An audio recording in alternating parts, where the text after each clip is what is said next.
A tribal elder explanation of a traditional welcome to the country. Before whitefellas came, it was the tradition of Aboriginals that when strangers came into their particular country to hunt or to gather, or to just pass through on their way to other places, that the host Aboriginals would go out to welcome them. When they met, there would be the formalities of greeting. In this way, the hosts believed that by the end of formalities, when the strangers were ready to move on, they would not be considered strangers, but friends, who now had the spirit of the country in their hearts. They carried the spirit with them, just like the people who lived there. They believed that once the spirit of the land was in their hearts, then those people would never damage the land. They would love it and care for it like those whose home country it was. I'd like to show my respect and acknowledge the traditional custodians of this land, of elders past and present, on which this event today takes place. So we welcome you to Mamre, and we hope that you take the spirit of Mamre with you when you leave here today. Welcome everybody. This is a very exciting opportunity that Al has given us yet again. So I'm not sure, I think Al's probably met everybody now. No? You will. Get ready for a big hug. So as you may know, I met Al about 4 years ago, and then Al came out to Australia about 3 years ago. And then just last week, an organisation in New Zealand had asked Al to come to New Zealand for the first time and to talk with a group of people as an assembly, basically around social capital and friendships. So that happened in the last couple of days, and I was honoured to be able to be there on Thursday in New Zealand, and again was just completely mesmerised by the energy and the vision and the wisdom of this amazing man. So I want to thank you, Al, too, because Al's actually come here just to be with us of his own accord, and that's just a really great gift that you've given us. So we're going to be partying tonight and cuddling koalas tomorrow. So Al is here with his wife and daughter as well. So a lot of you would have met Liz last time, and his daughter Gianna for the first time, which is really exciting. So I'm not sure if you need any more introduction except to say that I know that our hearts are very connected. The way that you work and the way you inspire people is exactly what Mamre strives to do as well. So I'm going to hand it over to you with grace and with great respect for your work. Thank you. Thank you. We're going to really be relatively informal. You know, we have some concepts that we'll talk about and look at, but really I just see this more as a conversation and a follow-up. You know, certainly the gracious welcome that Rachel extended is so appreciated. But I feel like I'm home. I feel like I'm back home. My organization, CLASS, which stands for Community Living and Support Services, now has a partner relationship with Mamre. So I really feel that we're kind of kindred spirits, going down the same path, trying to discover as we go. Because I think the work that we are doing, there's really no template for it. There's no formula of how it needs to be, and we're discovering that as we go. So. You know, I'm always humbled when I get invitations to share ideas, but I always want to quickly add that this is a discovery process for everyone. And my organization, CLASS, has been operating as a nonprofit in the United States since 1951. It was founded by family members who had children with significant disabilities, mostly cerebral palsy. And at that time, and maybe even still today, families are often told that their children ought to be in places that would be more supportive, congregative and segregative places that are just for people with disabilities. And so the families that founded class really rejected that notion. They really felt that their sons and daughters ought to be able to enjoy community just like we all do. And so they banded together and founded the organization in 1951. And they aligned with a movement that was happening around the United States at that time of other organizations or other families that have founded organizations. And they created sort of a national group called, and they called it United Cerebral Palsy. Because at that time, most of these families had children with cerebral palsy. And as you know, cerebral palsy is a condition that's brought on by some damage to the brain that affects mostly motor, but it can also affect, intellectual functioning. It can affect sensation and other kinds of elements. And so they formed this group called United Cerebral Palsy, and then the acronym that they used was UCP. And so that was the moniker of the organization in 1951. It was advanced through the 50s and into the 60s, mostly by parents. It was parent-driven, parent-led, but in that process, it tended to become this paternal place and also this this sort of offset place. When I joined in 1973, I joined the organization. I was just fresh off of undergraduate school. Yeah, come on, you guys.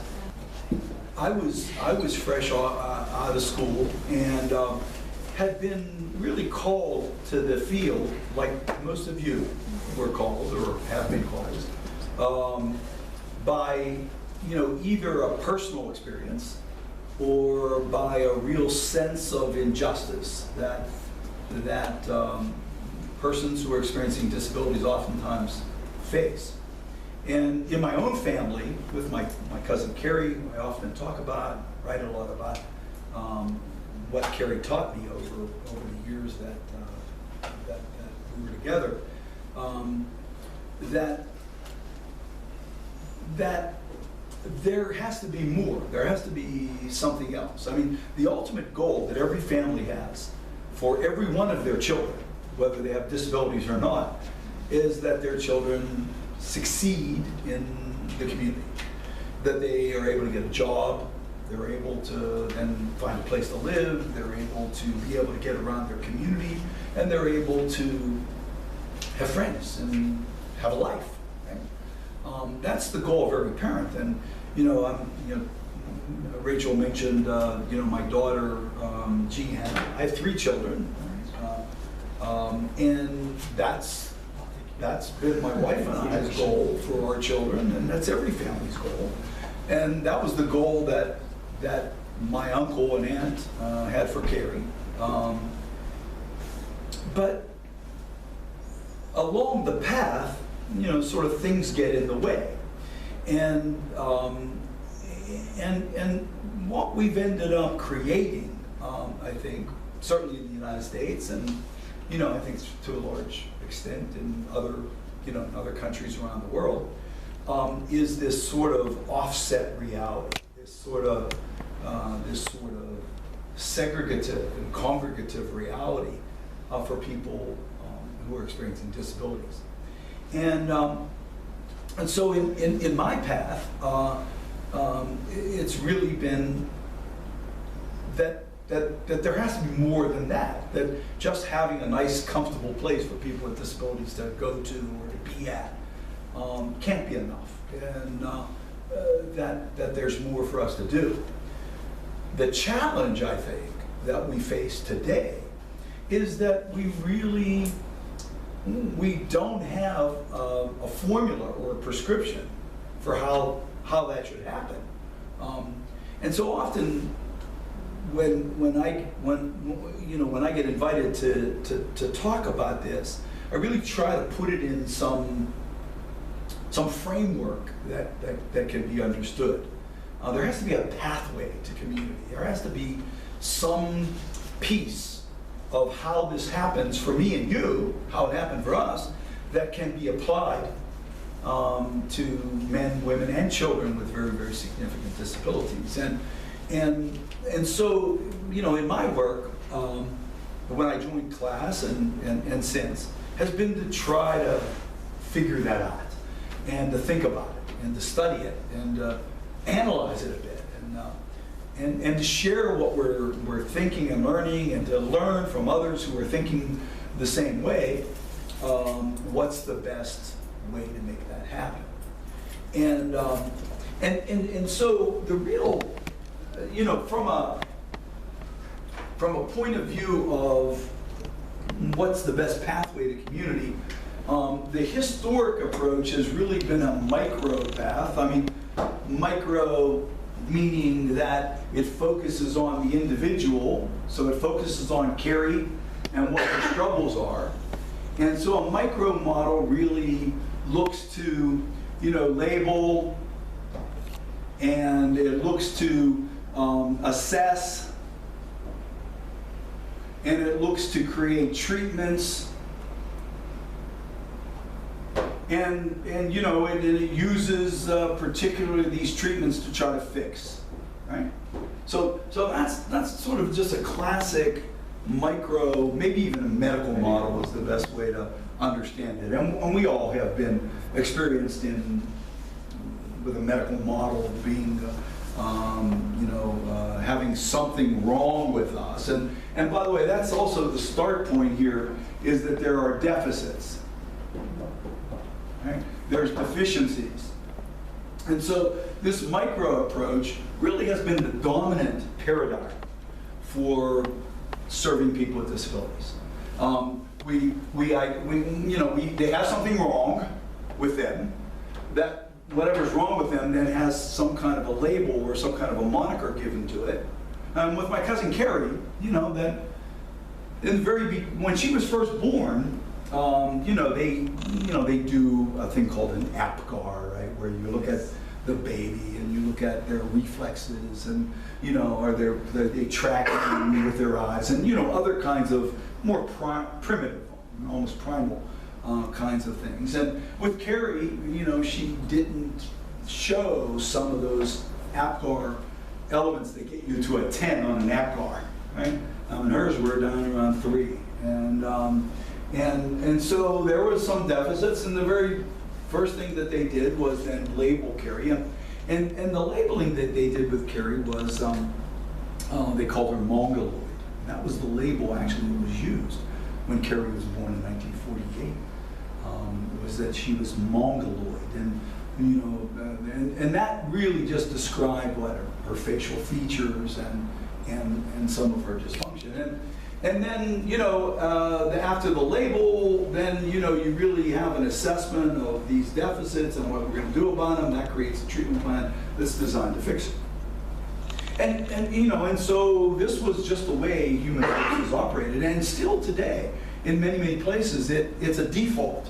When we have a situation that's really challenging, we sort of end up here. And the one thing that's, I think, important to know is that sometimes this works. Right? Sometimes this kind of an analysis is useful, it's helpful. I hearken back to another story with a friend of mine that I had met when I first graduated from college, and I was working in an institution before I came to class. And this institution is still, by the way, running in Pittsburgh. It's called Kane Hospital. And it was basically the county poor home, right? Is where persons who didn't have monies ended up if they had deficiencies that caused them to not be able to take care of themselves. Right? And so I met a guy when I first graduated and got a job at Kane Hospital at this institution. This guy's name was David. And David had cerebral palsy. But one of Dave's deficits, by the way, we all have deficits. That's the other important thing to remember, is that, you know, I could define any of you vis-a-vis your deficits. I mean, we could sit and you could tell me where you struggle and what your struggle's about and how it might manifest, and then I could try to, you know, give you a treatment plan to fix that deficit. And we do that, and there's nothing terribly wrong with that. With David, for example, one of David's realities was he couldn't speak, and he didn't have the capacity to enunciate words because of the motor, you know, realities he was experiencing. So one of the treatment plans with David was to help him communicate more, right? And be able to communicate more fluidly. And so we got David a semantic compaction device, like a little computer, and David was able to press a button that talked for him. And in that process, we sort of helped somewhat fix the micro issue of speech, right?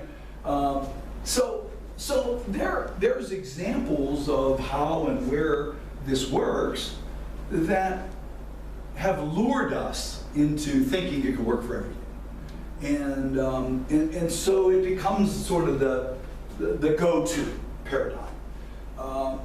And you know, I practice this, and you know, still get sucked into practicing parts of this in the work we do in Pittsburgh.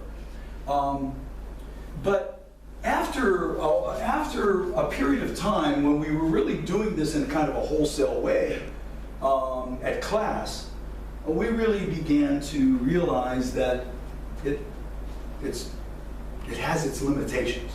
It can only do so much. And there has to be another paradigm then that we would pick up on to use as a framework for the work we do. And that sort of led me to a macro paradigm. And the macro paradigm really begins to sort of say, the micro paradigm says there's a problem with the individual, right? It's an individual. A macro paradigm really begins to look at, there's really a challenge that all of us have in understanding people's uniqueness, right? In understanding people's uniquenesses. So when I got introduced to this was around 1975, and I was in graduate school at the time, and it made sense to me that, you know, Dave Martin has certain deficits, and so does my cousin Carrie, but they also have all this other stuff that gets lost in this translation.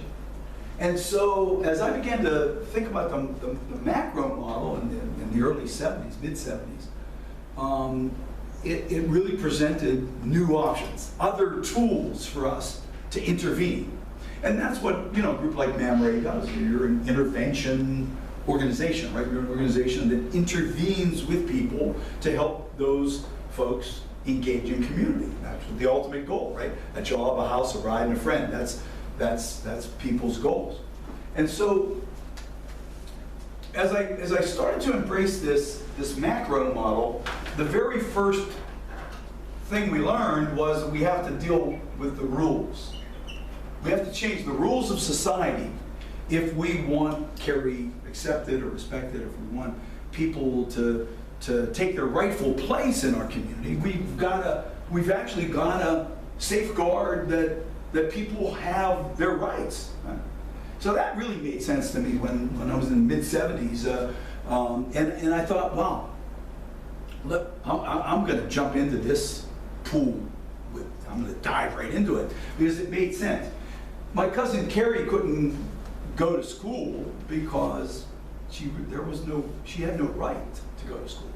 Schools could deny her, and they did. Yeah, Carrie never went to school. They denied her because of her disability.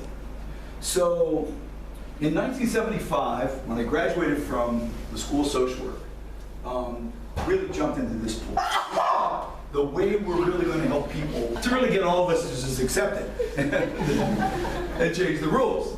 Sneezers don't have to go out in the hallway. Sneeze right here with all of us. And so in the United States, we really began to sort of think more broadly about the challenge, rather than to think, individually about the challenge. And so we started to impact the laws. And we passed a whole series of laws in the 70s and 80s. And I was right in the middle of all that as an advocate. We passed Public Law 94-142, which was right to education. Passed that in 1976. It was challenged in the Supreme Court of the United States, and it was upheld. 1976. People like Carrie had the right to go to school. In 1978, we passed the Vocational Rehabilitation Act in the United States that said that people with disabilities have a right to work, and that we need to figure out ways that we can help people work. In 1979, we passed the Urban Mass Transit Act that said people with disabilities in America had the right to get around the community. There needs to be accessible and affordable transportation. In 1980, we passed a law in the United States called the Urban and Housing Development Act, which focused on the fact that public housing needed to be accessible and available to people with disabilities. So a lot of that stuff was happening in the 70s. In fact, it was in the mid-80s that we finally introduced, and then by 1990 actually got what we call the ADA passed. The ADA was the Americans with Disabilities Act. And it was the very first time people like Carrie, people who had disabilities, had their civil rights in our society, 1990. So that, all of that was fantastic, right? But after a couple of years of doing that, I paused, and disability advocates paused in America to think about, have these made people, are people better off, right? Do people have jobs? Do people have, housing? Do people have transportation? Which are the major goals? Do people have friends? And when we discovered this didn't create that, and this actually didn't create that. We had access to things, but folks were still devalued, denied, disconnected. So, as a thinker, as a scholar, part of the notion is maybe there's something more than just rules that will make a society, make all of us more receptive to difference. And so I go back to school to try to figure that out. And I'm working on my PhD, and this is in 1983 at the University of Pittsburgh. And I was on campus one day, and a friend said to me, there's a lecture going on tonight on campus, and there's a presenter coming from Harvard University. Harvard's this bastion, right, of forward-thinking ideas in Boston. And so I said, well, to my friend, I said, what's the lecture on? He said, well, it's on social capital. I said, social capital? What? I'd never heard that phrase before. And I said, what is social capital? What does that mean? He says, I don't know, but let's go to the lecture. So I went to the lecture that evening on campus. Dr. Putnam came in, there were 100 graduate students and doctoral candidates that were there. And he did this lecture. He was a very young, relatively new professor at Harvard at the time. And he did this lecture on social capital. And I was sitting in the audience listening to this, and I'm clouded, and I'm frustrated by this, and I'm frustrated by that, and recognizing that even though we're trying hard and we really want to see people included and welcomed and valued, people with disabilities in community, these things weren't helping me do that, right? and they weren't helping us as advocates, and as folks intervening to that. And then Putnam said something that sort of parted the clouds a bit. And he said, what really changes behavior of a society, of a culture, is, rules help. Rules sort of raise consciousness. But what really changes all of us, or changes us dramatically, are relationships. Relationships. Social capital is another way of thinking about relationships. But when I began to think about this, what really came to mind was the target of our work as community advocates is not to fix David or Carrie, and it's not necessarily to force people to have to like them. It really is to think about how we could intervene in helping people build relationships that will then dismiss the need for even having a rule. If people have relationships, you don't have to have rules that will guide people being nice to each other, because the relationships will actually begin to dictate that. And what really set me off then was when Putnam started to talk about the codification of this idea of relationship. Relationships sound so simple, right? I mean, it's almost like relationships. Get a friend, build relationships. We all do that. I don't know if any of you have ever been taught how to build a relationship. That you never learned that in school. It had never really been examined in a way that would produce maybe some strategies, or maybe some actions, or maybe some things that can be used. I mean, all of us, or any of us that are parents in the room that are raising children, I don't know if you ever sat down and talked about, well, okay, son, I'm going to teach you today of how to build a relationship with people. We never do that. Yet it happens, right? It happens insidiously. And so I think as human service professionals, or as human service advocates, we never really thought that maybe there is some framework here, right? It just seemed like there's a framework here. How do you change a rule, right? You pass a bill, you have to introduce the legislation, you have to gather people who are going to have the momentum. Here in the United States, that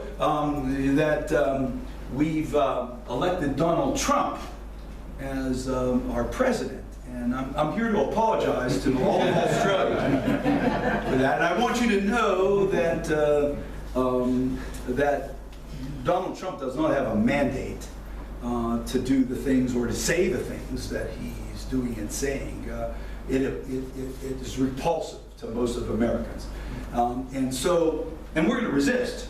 We're going to resist Mr. Trump in pretty dramatic ways, and we've already started to do that. So hang in there, and please remember that Americans are not typified by a guy like Donald Trump, who's a bully, who's a misogynist, who's just doesn't represent us. So anyway, we know that we can codify this, but what Putnam was really beginning saying is we can codify relationships. And so he started his work at Harvard to do that. And I've been really excited to sort of, be a little bit in that movement and in the tail end of that movement. Because what Putnam then started to do was examine relationships. And again, he called it social capital. And he didn't call it social capital, by the way. That's not a Putnam term. Social capital as a term first appeared in the literature in 1914 in the United States. 1914. And it was identified by a teacher, a school teacher, by the name of Hannafin. And what Hannafin observed in his classes is that some of his students did better than other students. And yet it wasn't the students that were the smartest that did better. And it wasn't the students that were the slickest or that were the wealthiest or that were this or that did better. It was the students that were more connected did better. And he noticed that. I mean, he didn't really look at it in an empirical way, right? He didn't study it, but he just noticed it anecdotally. And so he started to write about it. And he called it social capital, and the reason he used that term was he wanted to make it more important than just talking about friendships, right? Or relationships. That sounds too simplified, right? He wanted to actually, and it was very intentional, wanted to use a term that played nicely in a capitalistic nation like America, that so it had some pizzazz, but it also defined that our social relationships and connections are valuable. That they're actually you can tangibilize their value. And so over time, from 1914 on, sociologists began to look at this. And it's happened really all over the world. It's not just an American thing. It's really an international phenomenon. And it really got, in fact, I just got back from New Zealand, and we were talking a little bit about this assembly that I was invited to present in. And as I was doing my homework and preparing to make my remarks at this assembly, I went into the literature in New Zealand to look at when did social capital first appear in the literature base in New Zealand. And interestingly enough, what I discovered was Prime Minister Bolger in 1994 put social capital onto the map in New Zealand and really identified it as an important element for the society to know more about, to study. And that actually follows pretty nicely, because Putnam first started writing about social capital in America in a popular way around 1984-85.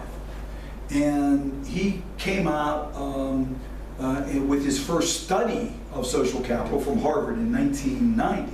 Right? And Bill Clinton, who previous president in the United States, really was engaged by Putnam's ideas. Not so much because social capital could, help people with disabilities. In fact, we're the first players to begin to apply social capital to disability. It's not in the literature yet in disability issues, but it's in the literature, and it's being utilized in civic ways, in civic participation ways, starting in the mid-90s. Clinton really got jazzed by Putnam in '92 when he became the president of the United States. Bolger and other forward-thinking political leaders around the world kind of jumped into the pool. And so this is really a relatively new sort of phenomenon. We, MAMRE, CLASS, other organizations both in Canada, the United States, and here in Australia, have really begun to look at this in a critical way just within the last 5 years. Yeah. I just wanted to say that in Australia at the moment with the National Disability Insurance Scheme, Yes. they're starting to use the term social capital, Yeah. but what they're using it in relation to is volunteerism. Yes. So we're trying to challenge that because they're very different. Yes. Yeah, they sure are. concepts. Absolutely. So Yeah, and that it's so good that you bring that up, Rachel, because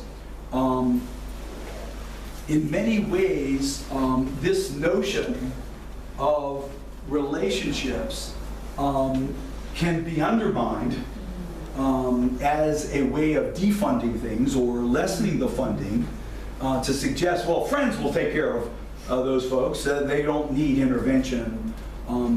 And so we've really got to be vigilant that we're clear about what social capital really is and what it does, and our role to really help facilitate that the men and women and children with disabilities that we reach out to are positioned to build relationships, and that we support that, and that we help make that happen.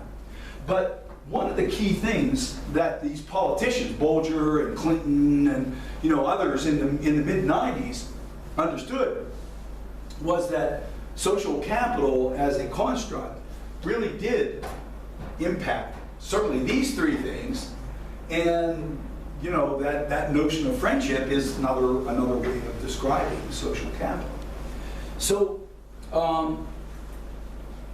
what I wanted to do this morning, and when I was here a couple years ago, we talked about social capital, we kind of looked it over, we held it up, we sort of identified it from a number of different angles, and MAMRE has embraced the goal of social capital as a critical ingredient to help people build a better life. But what I wanted to do was just today talk a little bit about what social capital is, again, from a sense of really being clear and not having it hijacked in some way for purposes that might cut costs or save money, and just to be more clear about exactly what it is, and then maybe engage in a conversation about what MAMRE is learning and where we're still struggling and where we sort of need to go to promote the concept. But I just wanted to do this little introduction that it is a bona fide framework of trying to get your hands around something that's really hard to get your hands around. In a micro model, it's pretty easy to sort of say, okay, we're going to assess this problem and create a treatment to help David talk. Right? I mean, this is very linear. It's a linear kind of an approach. So you say, okay, we're going to see what David can say right now, and then we're going to create this methodology where David can just touch a button, and then it'll say, the box will say what David is intending for it to say. Right? I mean, it's very linear. First you do this, then you do that, then you do this, and you get the engineer, and then you create the product. Right? In this approach, this is it's not linear at all. It's actually what we call quantum sort of theory drives it. It's all over the board, and it's messy. It's not as easy as hydrogen, 2 parts of hydrogen, 1 part of oxygen creates water. Right? So, and every time you do that, 2 parts, 1 part water, it's very predictable, and you can kind of go to the bank on it. And that's why funding sources really prefer to do this, is because it's much more predictable and confinable. It's more laboratory oriented. This is messy, and it's hard to define. There's risks there that we might have not thought of. And the same is true with research. Research doing this is what's usually validated. Research here is harder, right?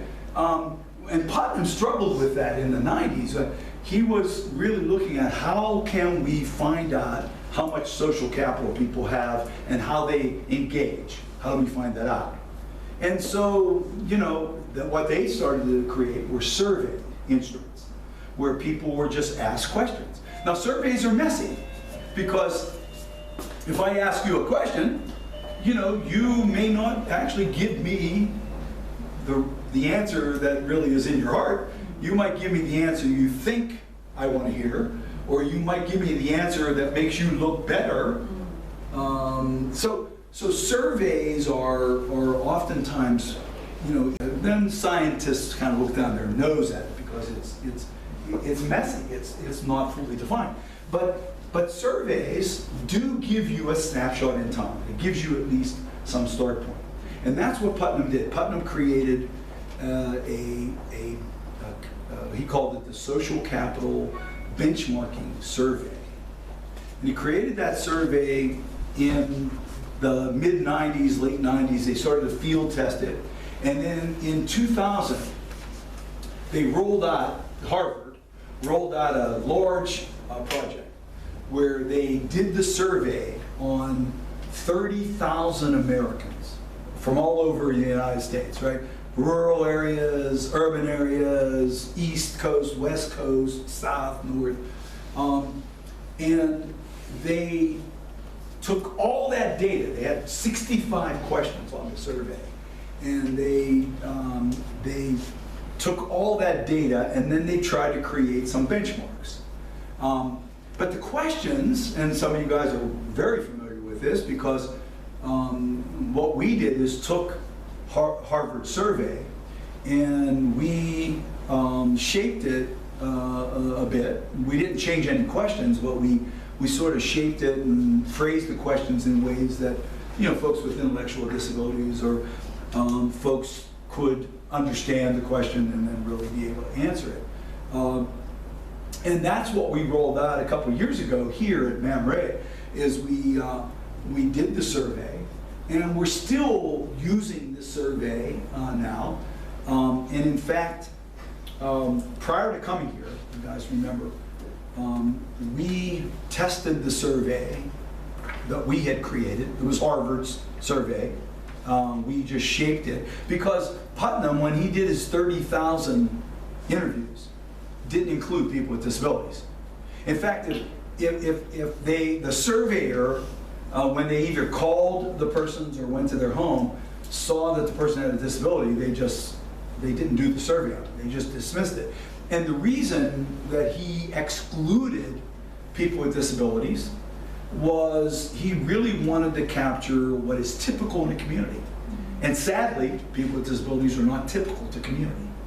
And you know that, and I know that, and that's why that's why we do what we do, is because we want to flip that, right? We want to turn that around. And so, so Putnam excluded people with disabilities. He also excluded elders, which was another kind of an interesting intentionality.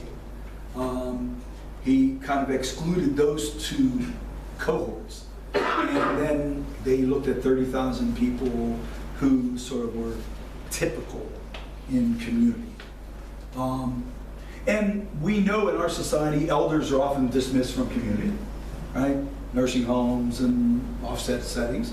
And people with disabilities are often dismissed from community. The segregated programs and, you know, special this and separate group homes and the like. And so Putnam looked at what he perceived to be a typical audience. When I had a chance to talk to Putnam about this and told him that we were interested in looking at disability issues and be able to compare and contrast people with disabilities to typical populations, right? He was very, you know, Bob, you know, take the survey, do what, you know, go at it, you know, because they want to see more.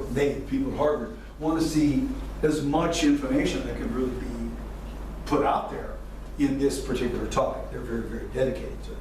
So that we did take the survey and we shortened it a bit. Instead of 65 questions, we shortened it down to about 40, 45 questions.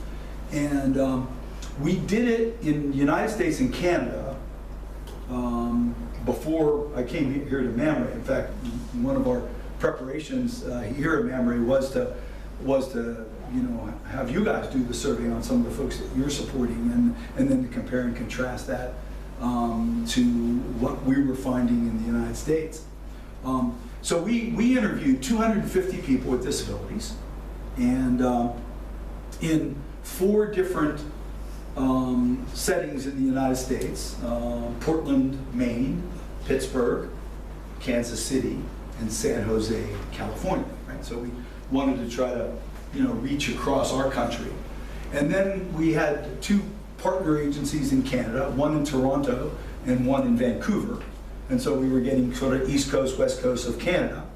And we looked at these 250 people using the survey, and we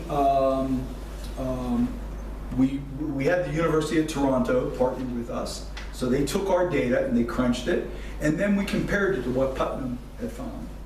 And we just published that article, just came out in this past December in the Canadian Journal of Disability Studies. I brought a copy with me for you guys to see because it's brand new, it's very fresh.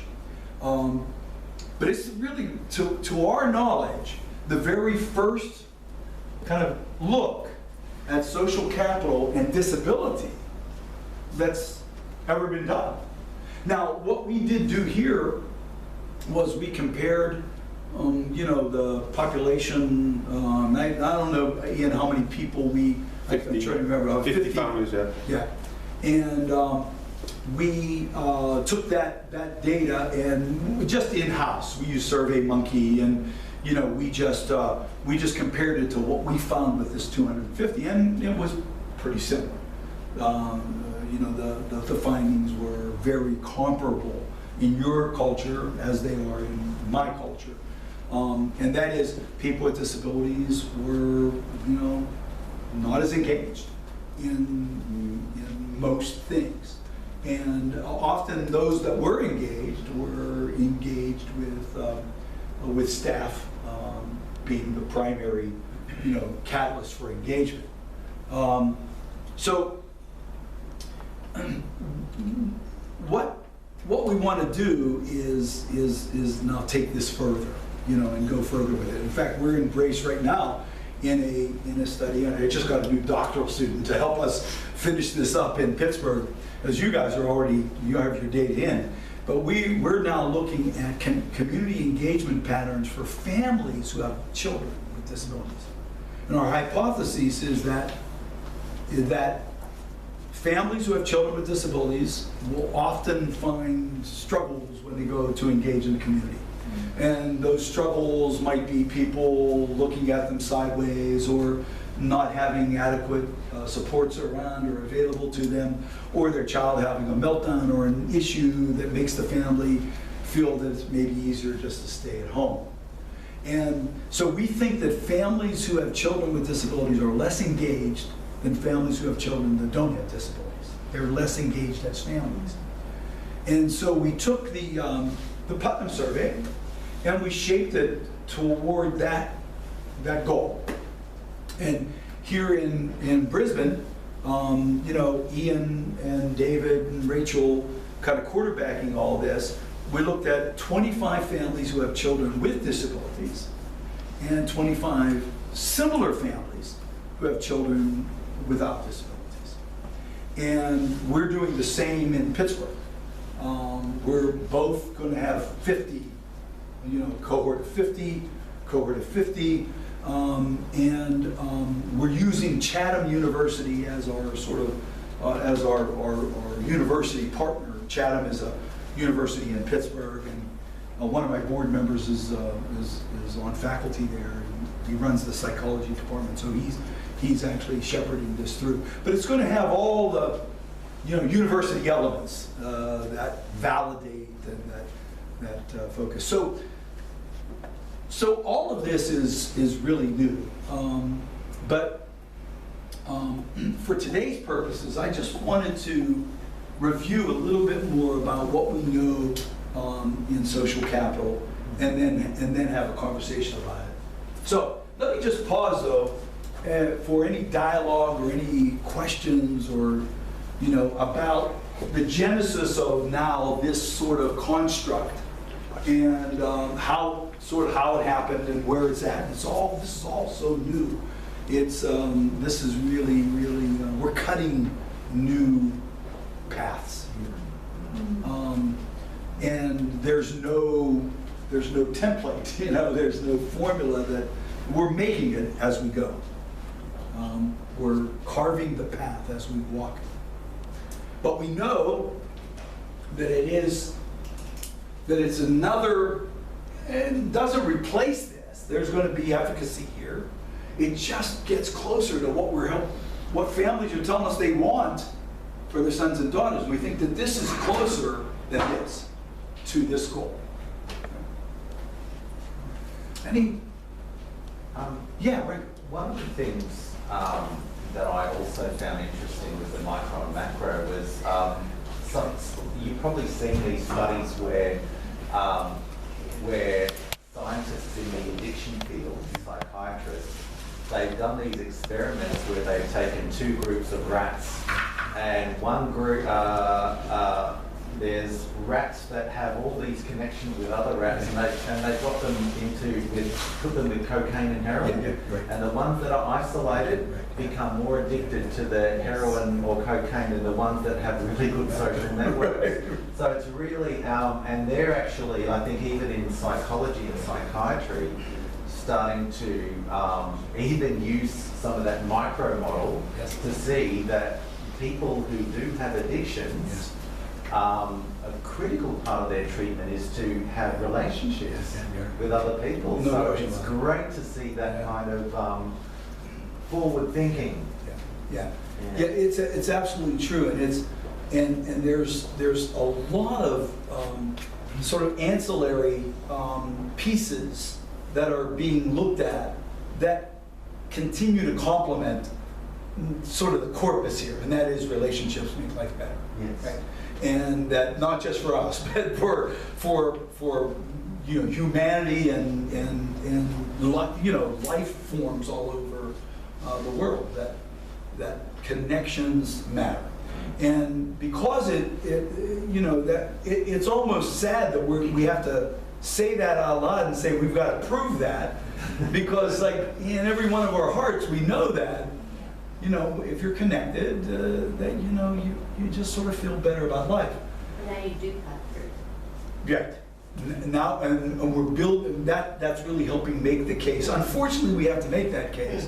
But what I wanted to share was some of the things that we do know, and Branko's point about some of the ancillary studies, even looking at animals and other kinds of things, are kind of complemented here. This is just sort of an introduction of what people want. Right up at the top there, you see jobs, housing, transportation, friends, being active in the community, productive, treated with dignity.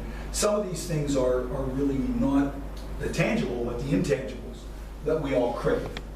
Right? And some of you guys remember when I was here a couple of years ago, we talked a little bit about the Habermasian sort of construct. And Habermas says that, and just to sort of tie this into this, Habermas says that sort of this is like the life world or the community, and whenever you can't find these things happening generically in the community, then we create systems to help solve that, help make that happen. The key, however, and this is really the important point, the whole key is that we want people to experience these things in the community, and when we struggle, we end up going to a system, and then what actually happens in the system is if people can't be fixed, the system then creates these sort of marginal sort of realities called, they try to help people get jobs, and we can't fix them, and so we create, sheltered workshop. And we try to help people get housing here, and we struggle, and so we create group homes. And we try to help people with transportation here, and we struggle, and so we get special vans. And we try to help people get friendships. These are all goals. We try to help it here, and it doesn't work, and so we create a support group of people with disabilities. And that all happens in the throes of a system. Right?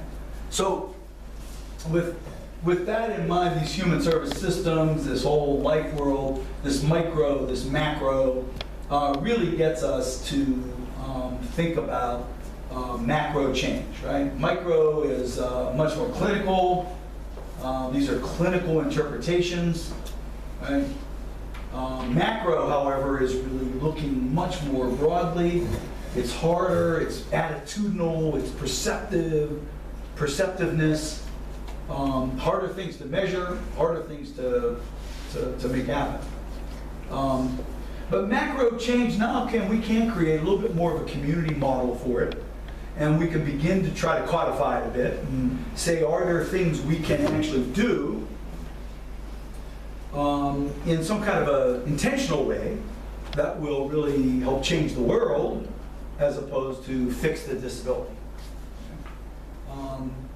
And so this macro sort of approach, we already talked about changing the rules. We can pass laws, but laws don't really change behavior. What affects behavior really are relationships. And I just want to share one, we were talking about research a minute ago. The greatest social change that's happened kind of in America, certainly, the greatest social change has happened in the last 20 years in America, right before our eyes. And that's attitudes toward gay marriage. Just 15, 20 years ago, when sociologists looked at attitudes toward gay marriage in, kind of a broad, sweeping way in the United States, they discovered that 72% of Americans were against gay marriage. 72%. They actually said this is not a good thing, this shouldn't happen, I can't support it. And then sociologists went back just a couple years ago. This report came out about 3 years ago. Sociologists did a demographic study, again, looking at attitudes toward gay marriage. And what they discovered when they did the same survey just 15 years apart, the attitudes flipped. 69% of Americans said they were okay with gay marriage. It was all right. They didn't have a problem. Now, sociologically, that's unbelievable. That's unbelievable culture change, attitude change.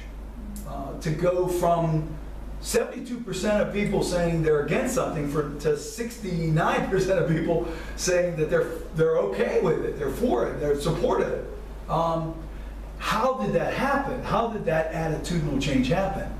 And it wasn't laws that made it happen. It was people coming out. Because 20 years ago, when gay rights advocates said, we need to have our rights in America, the forward-thinking advocates said the only way that's going to happen is we got to come out. We can't stay in the closet. And now for gay folks to come out 20 years ago was really, really courageous, because there was brutality. Still today there's some of that exists, but there was just incredible brutality. People would lose their jobs, they could be shunned, they could be brutalized or even killed. And yet, now, today, the attitudes have changed so dramatically. In just one generation, our generation has changed that. And it was basically coming out. That was the key piece of that. So in some ways, I think the message for us as advocates is how can we facilitate that our guys come out? They come out from these things, these places, come back out. And how do we support that? How do we nurture that? How do we inform that? What do we do to make that happen? And so, part of that is really to kind of get to understand this idea of social capital and community. I mean, we know all about deficits and labels, right? We know about people on the autism spectrum and people with cerebral palsy and people with Down syndrome, and we know all this, and we've gone to lots of conferences, and there's been a lot of effort to understand that. but really understanding an area that we haven't really thought. We talk about being community-based, but in many cases we don't really understand community, what it actually means, how you define it, how it manifests typically. And in here, we have some real, in this definition, we have some initial ideas that we can pull out, right?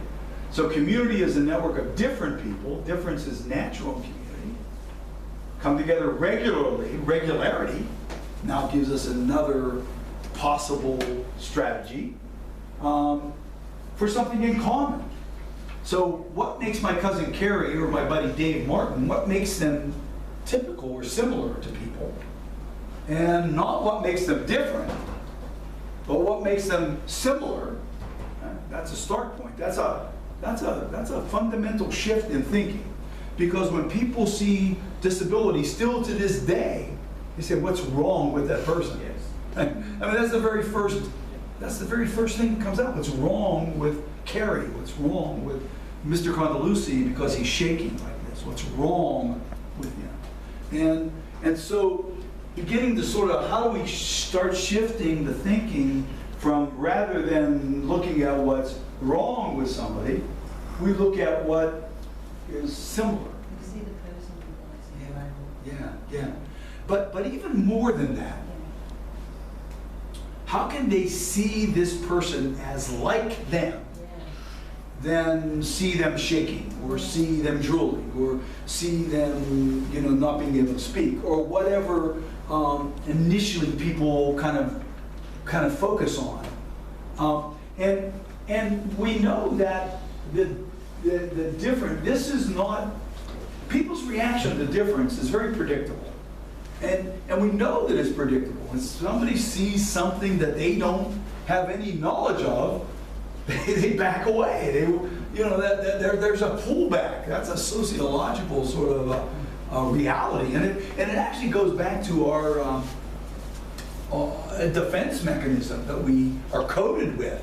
You see something you don't know, you see an animal you don't know, you're not going to run up and pick it up. You're gonna back away from it until you figure out what is it and is it going to hurt me. So that pushback, we're not going to control that. That's going to happen, right? It's just going to happen because it's coded in us to do that. It's coded in all people to do that. But what mitigates that pushback are these two things. Because regularity alone, if somebody sees my dad every day, and they see him every day, and he's shaking like this, pretty soon he's shaking from his Parkinson's, doesn't seem to be such a big deal. I mean, because they have regular exchange, right? So just regularity alone, just people being in the mix becomes a strategy. But beyond that, finding more similarities. You think about how we build relationships. Typically, we build relationships and we start first with similarity. What do we have in common? When I met Rachel for the first time, 4 years ago in New York City, we were there at a conference together, right? So immediately there's a similarity, right? We're disability advocates, and we want to know more about that which we can be impactful for. So we had that initial similarity, and then when we started to talk a little bit, and kind of, she told me about memory, I told her about class. We had more in common, right? Then we started talking about families, and we started talking about our dogs, and we started talking about other things that we had in common. Those kinds of things continued to create a bridge between us. And even though, we have differences, of course, and people will always have differences from each other. You're not going to change that. But the notion of focusing on the similarity then lessens whatever the difference. One of the key differences when I first met her was that she talked very, very funny. She talked a strange accent. But the more we talked, the less it really mattered, right? Now, you guys do have strange accents, and, President Trump wants you to all speak like Americans. Americans!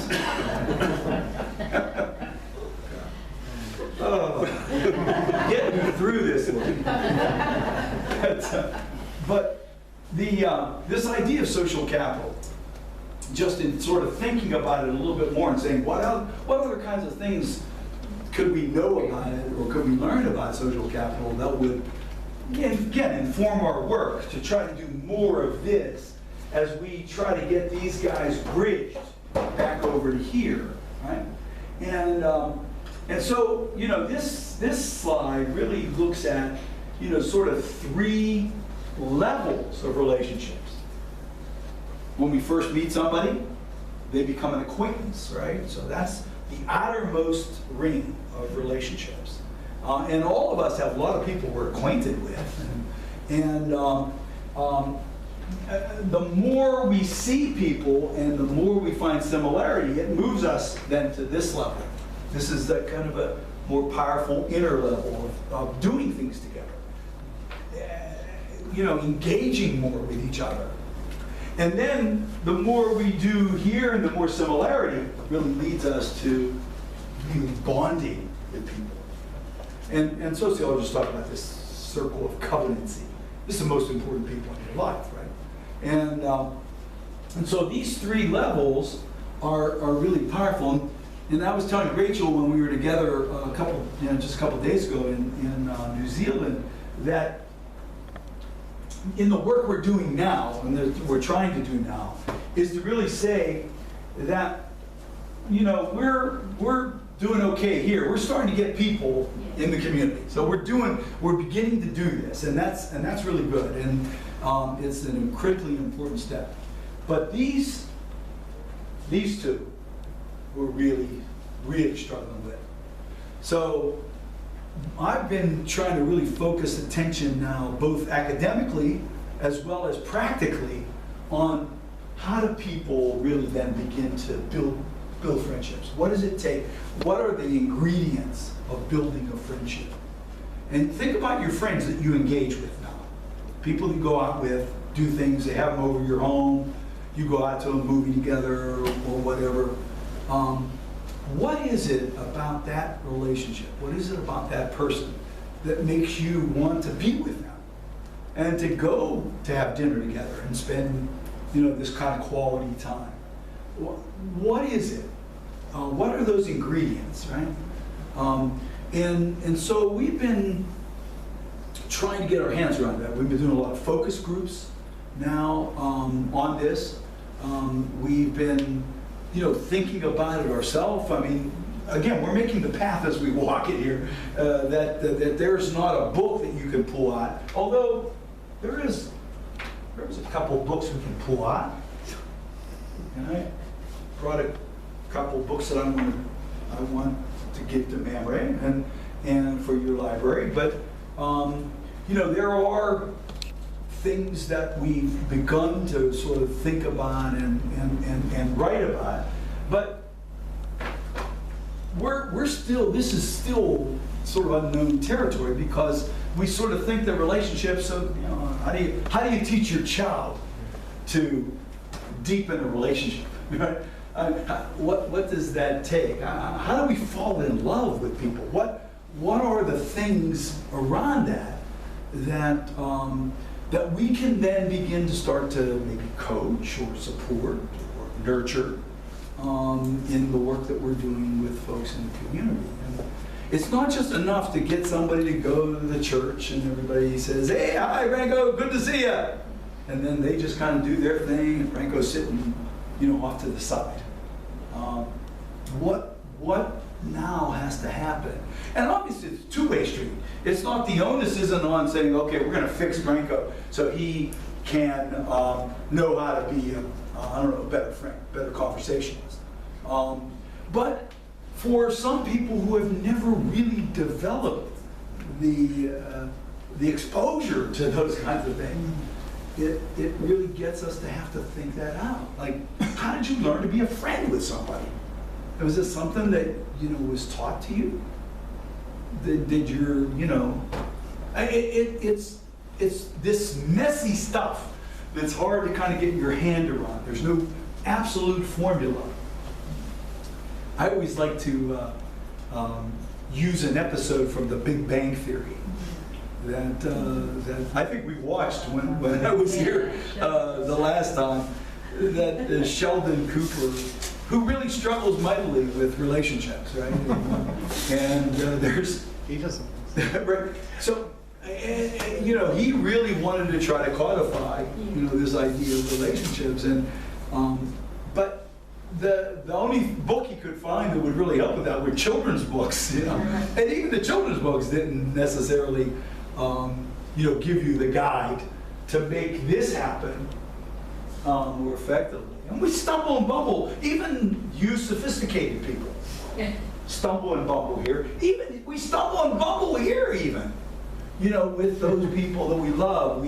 We fail sometimes, and we often don't tell people we love them when we really do, and we should.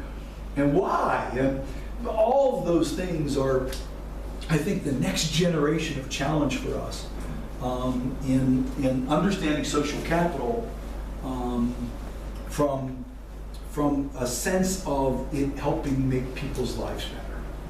And that's the ultimate goal, right? Is that the men and women that we support. And this gets even further challenged when we have individuals who are really struggling mightily here, right? Where maybe, you know, communication, or maybe really erratic behavior, or maybe, you know, some issue that gets in the way. So the challenge, obviously, is understanding just the incredible potency that social capital brings to a life world, to a community, and all the kinds of positive things that are brought there by relationships. And this is all right out of the literature too, and studies that sociologists all the way from Hannafin forward have been able to articulate, have done. We know that when people build relationships, they're nicer to each other. They treat each other better, right?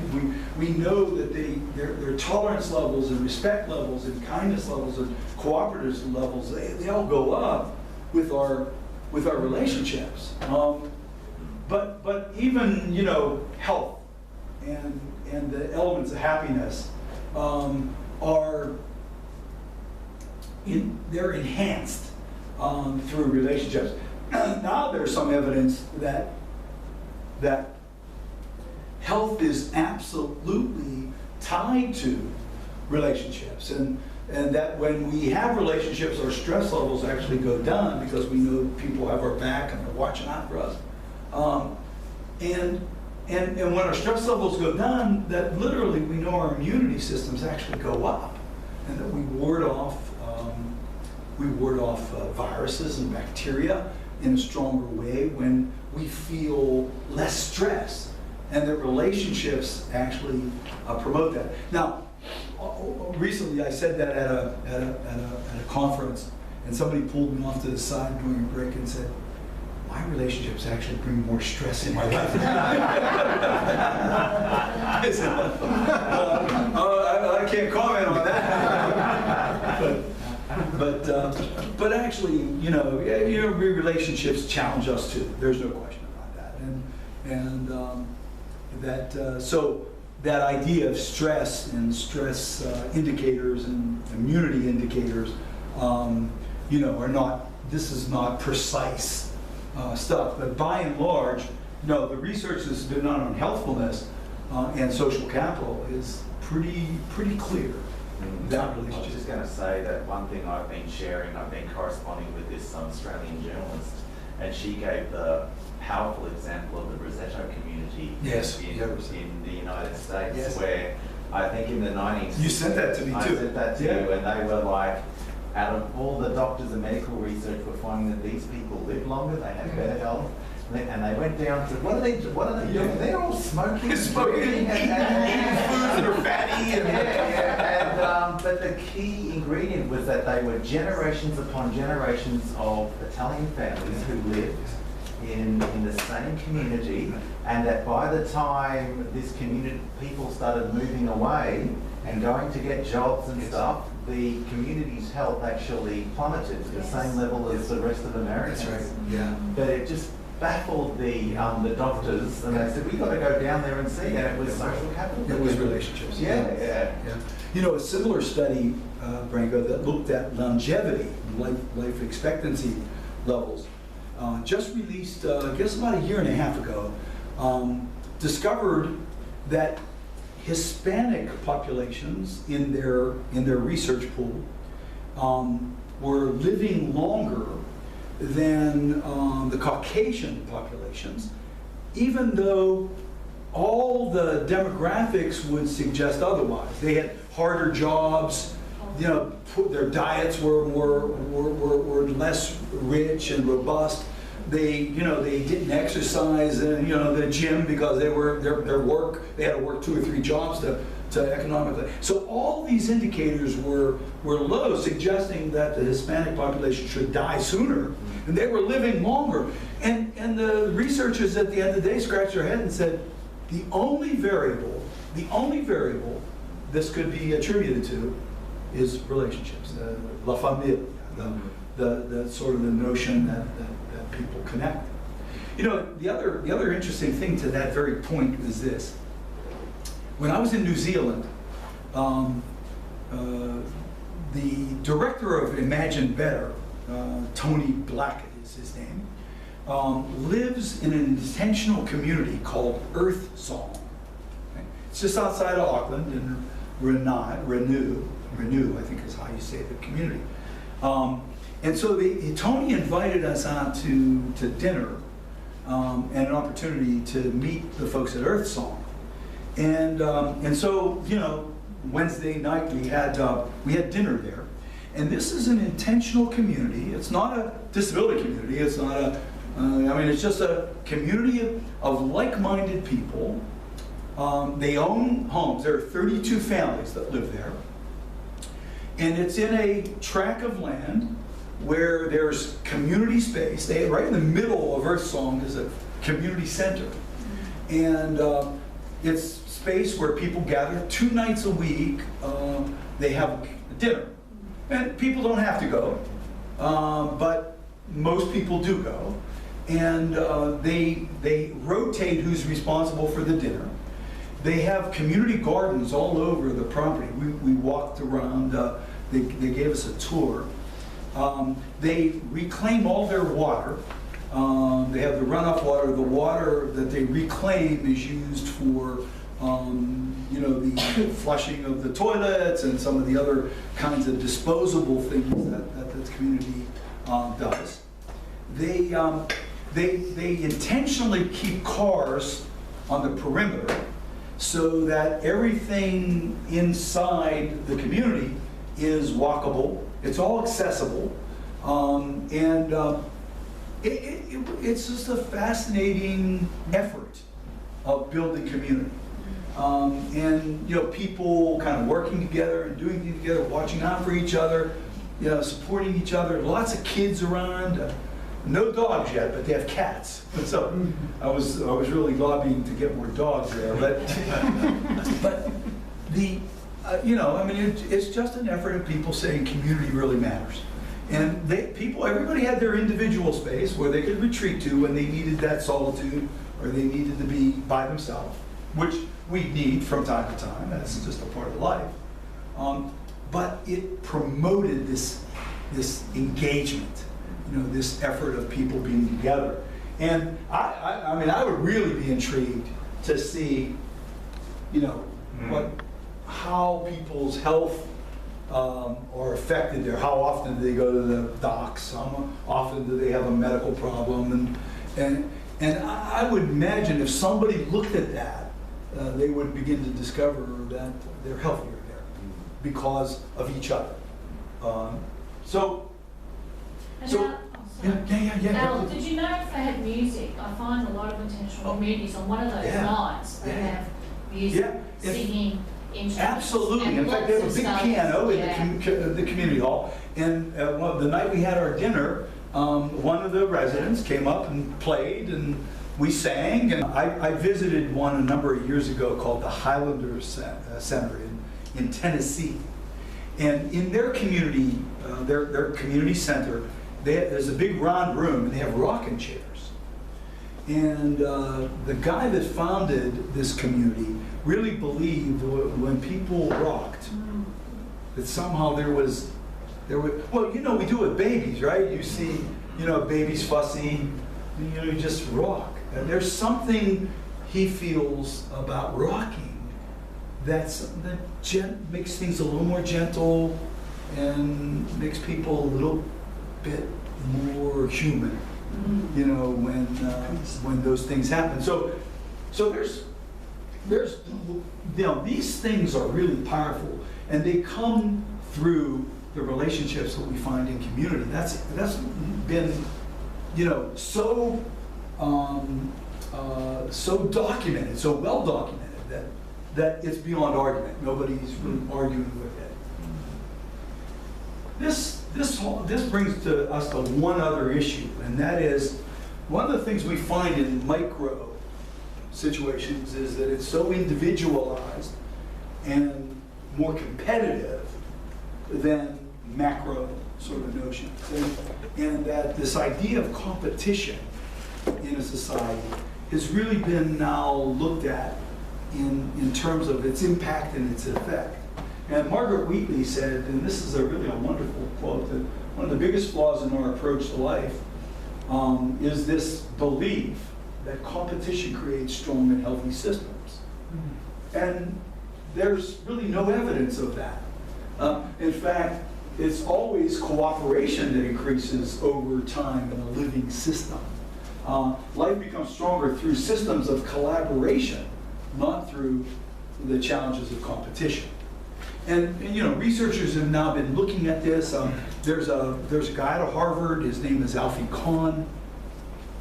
His big book is called The Case Against Competition, and how we sort of just think somehow, you know, we compete, we're going to be better, and that's actually fallacious thinking. It's erroneous thinking.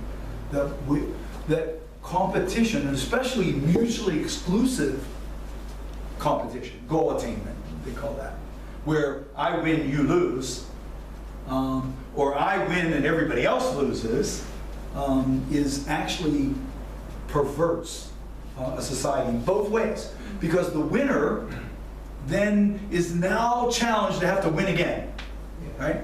So now they have to continue their winning. And then the losers just give up.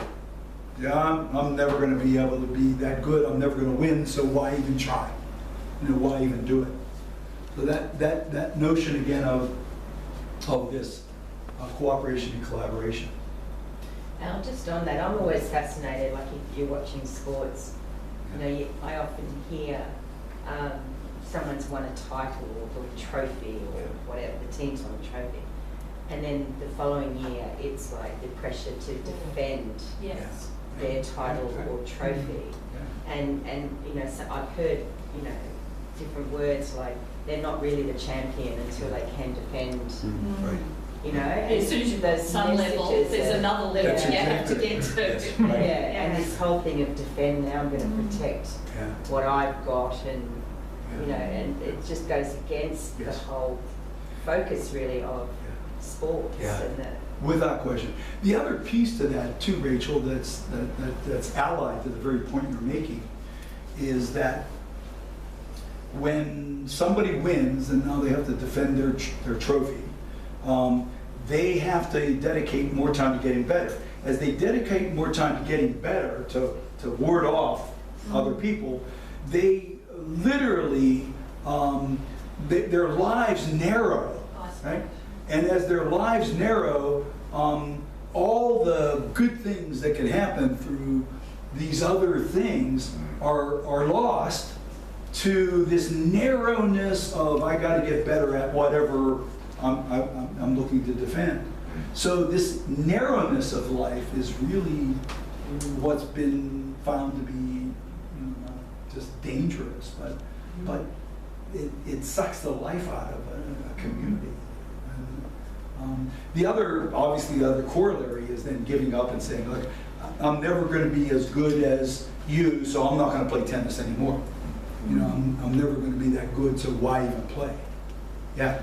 It's interesting thought, and it's easy to look at sport, but we see that in lots of things, don't we? You know, the centre of excellence, the whatever it might be, it makes all others feel uncomfortable. Right. You know? Yeah. Yeah. Yes. Oh, like another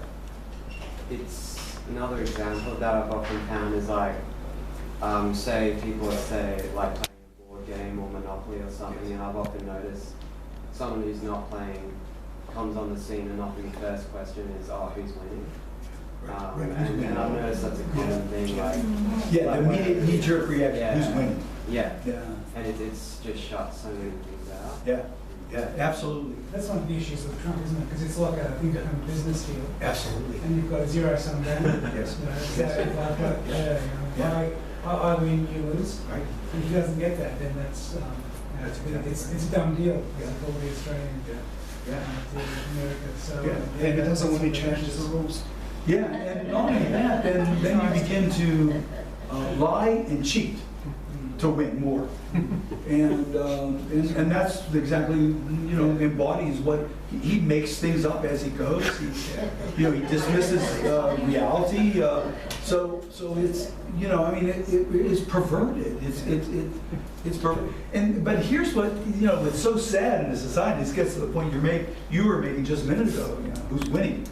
When you have even a coach who slaps his players or her players and throws chairs across the court because they're not performing to that level, and you know, bring out the best in people by literally intimidating them. It just goes against the sort of the face of humanity. You know, yet we, you know, somehow, some way we're like it becomes this sort of, you know, it drives us, and it's, you know, competition, right? And there's parts of competition that are not bad at all. They're good, actually. But by and large, when it becomes the dominant, just like there's good things in a micro model, there's good things that we can get from that, but it shouldn't be the dominant model. That it has a place, and there's a place for competition, but when it dominates, when it permeates, is really when we struggle. I think it's when the heart's gone out of it. Yeah. I just wanted to also mention, when we talk about macro change, some of the more recent things, and you know, these books are going to be available here. But on these two elements of macro change, right? How to change the rules and how to help build relationships.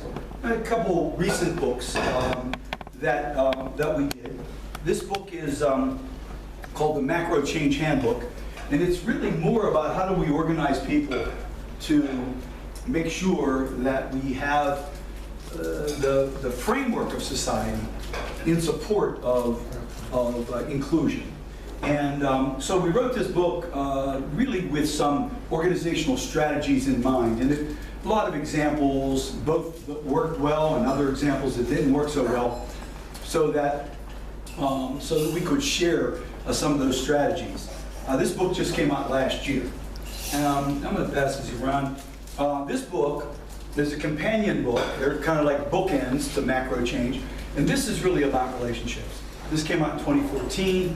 Did this with Jeff Romnick, so you can pass these around. The books sort of, they function pretty much, you know, like I talk, so just pass these out. And then we'll keep those in the memory library, so that if any of this is intriguing and you want to know more about it, there's a little bit more information that we shared there.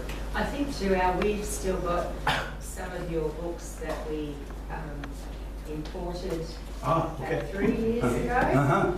I think we've still got some if people are interested in wanting to purchase any of those. Yeah, I think that I don't think we've got these because they've been after. Yeah, these are new. I think what you have is the book Together is Better, Yeah, yes. and Interdependence, the Yes. essence, Yes. the essence of interdependence. Yeah. Those two books preceded these. And social, I think it's the social capital one I downloaded as an ebook, so you can get it electronically as Yeah, well. yeah, great. I thought this was written post-Trump. You know, You couldn't stop yourself, it was just written and it's out. I got to tell you, Branko, when that I first wrote that book about 15 years ago, okay? and I wrote it for a nonprofit agency, a trade association that supports people with intellectual disabilities. And so the deal with that book was they could use it for 10 years, and they could sell it, whatever they generated, they could keep, and then after 10 years, the copyright resorted back to me, and then, I could do with it whatever I wanted. So about 5 years ago, the book came back, and I updated it, or refreshed it, refined it. I dropped a chapter or two here, added a chapter or two there, and then published it just last year under a new name, without ever thinking that would really need it, because I never really anticipated that somebody like Donald Trump would get elected.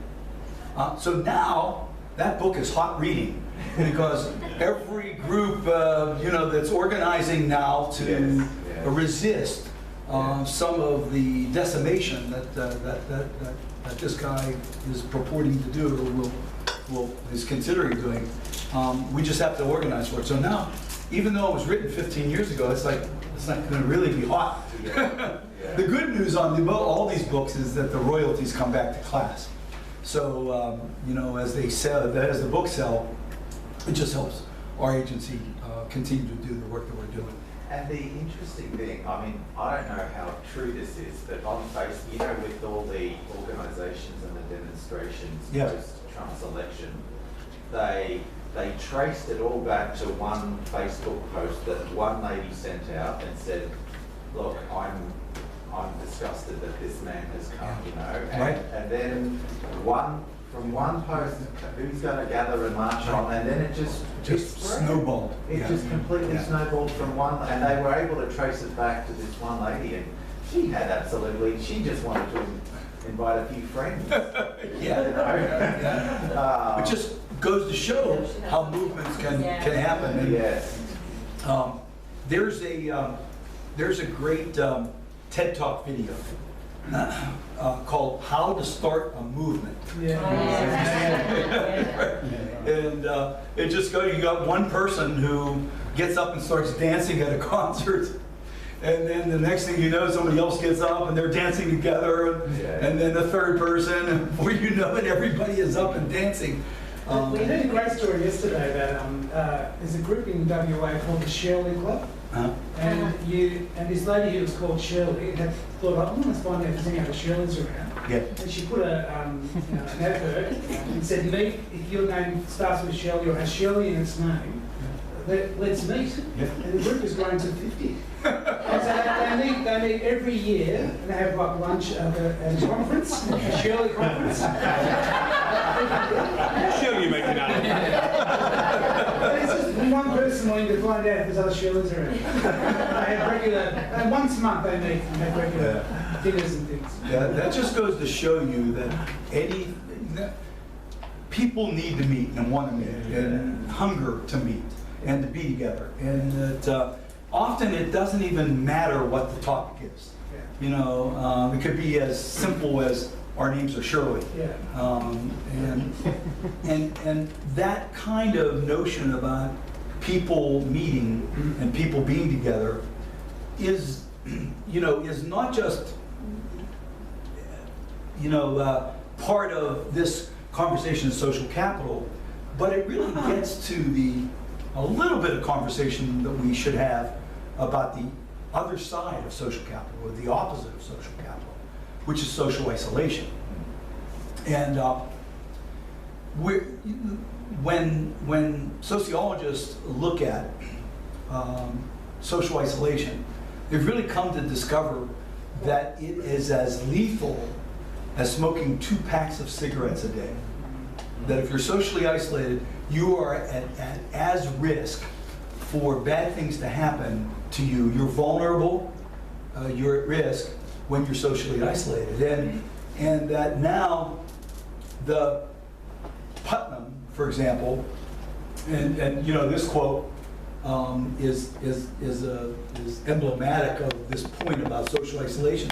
Is Putnam has come to discover that as many people die from social isolation as from all smoke-related diseases and illnesses annually. Right?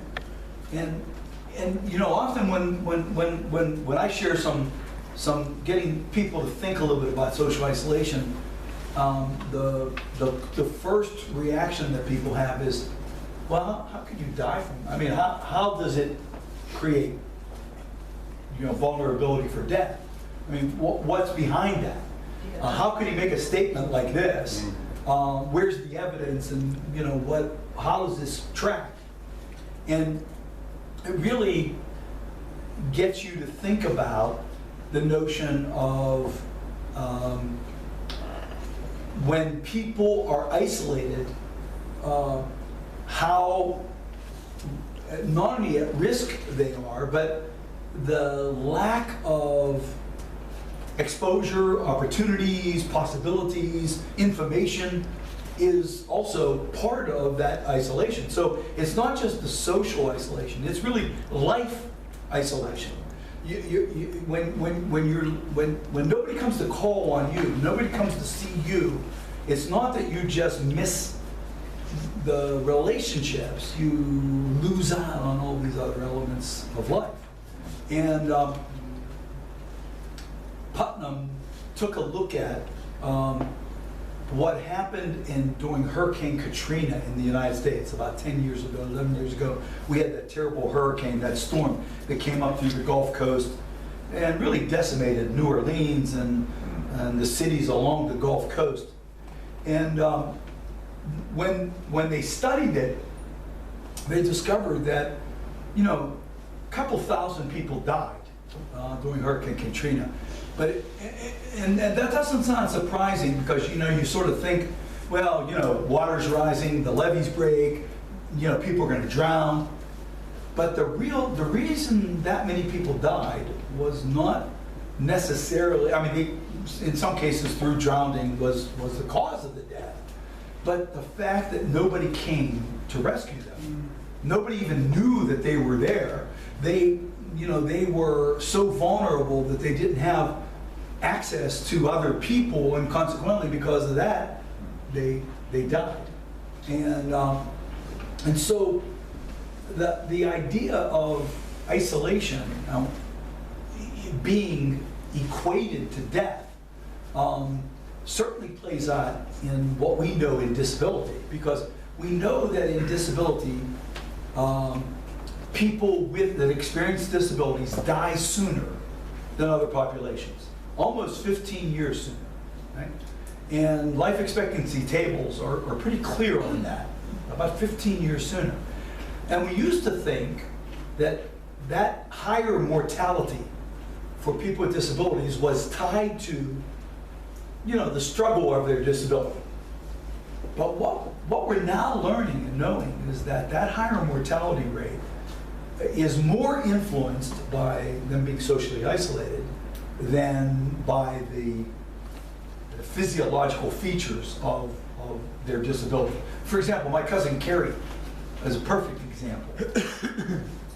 When she was born, the doctors told our family that Carrie wouldn't survive beyond her, you know, her child years. 7, 8 years would be about the extent of her life expectancy. And they said because she had some congenital heart issues. Well, when Carrie reached age 12, age 13, the doctor said, well, don't expect her to live into her 20s. Carrie was 25. The doctors told her family, don't expect her to live till her 30s. Carrie survived, in spite of her congenital heart issue, she survived to age 57. Right?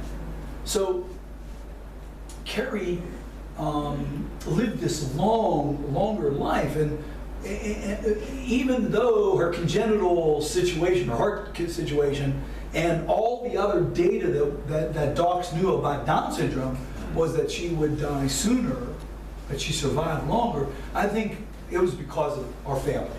Because Carrie was an integral part of our family, she was active in our community, she was involved in everything that we did. So,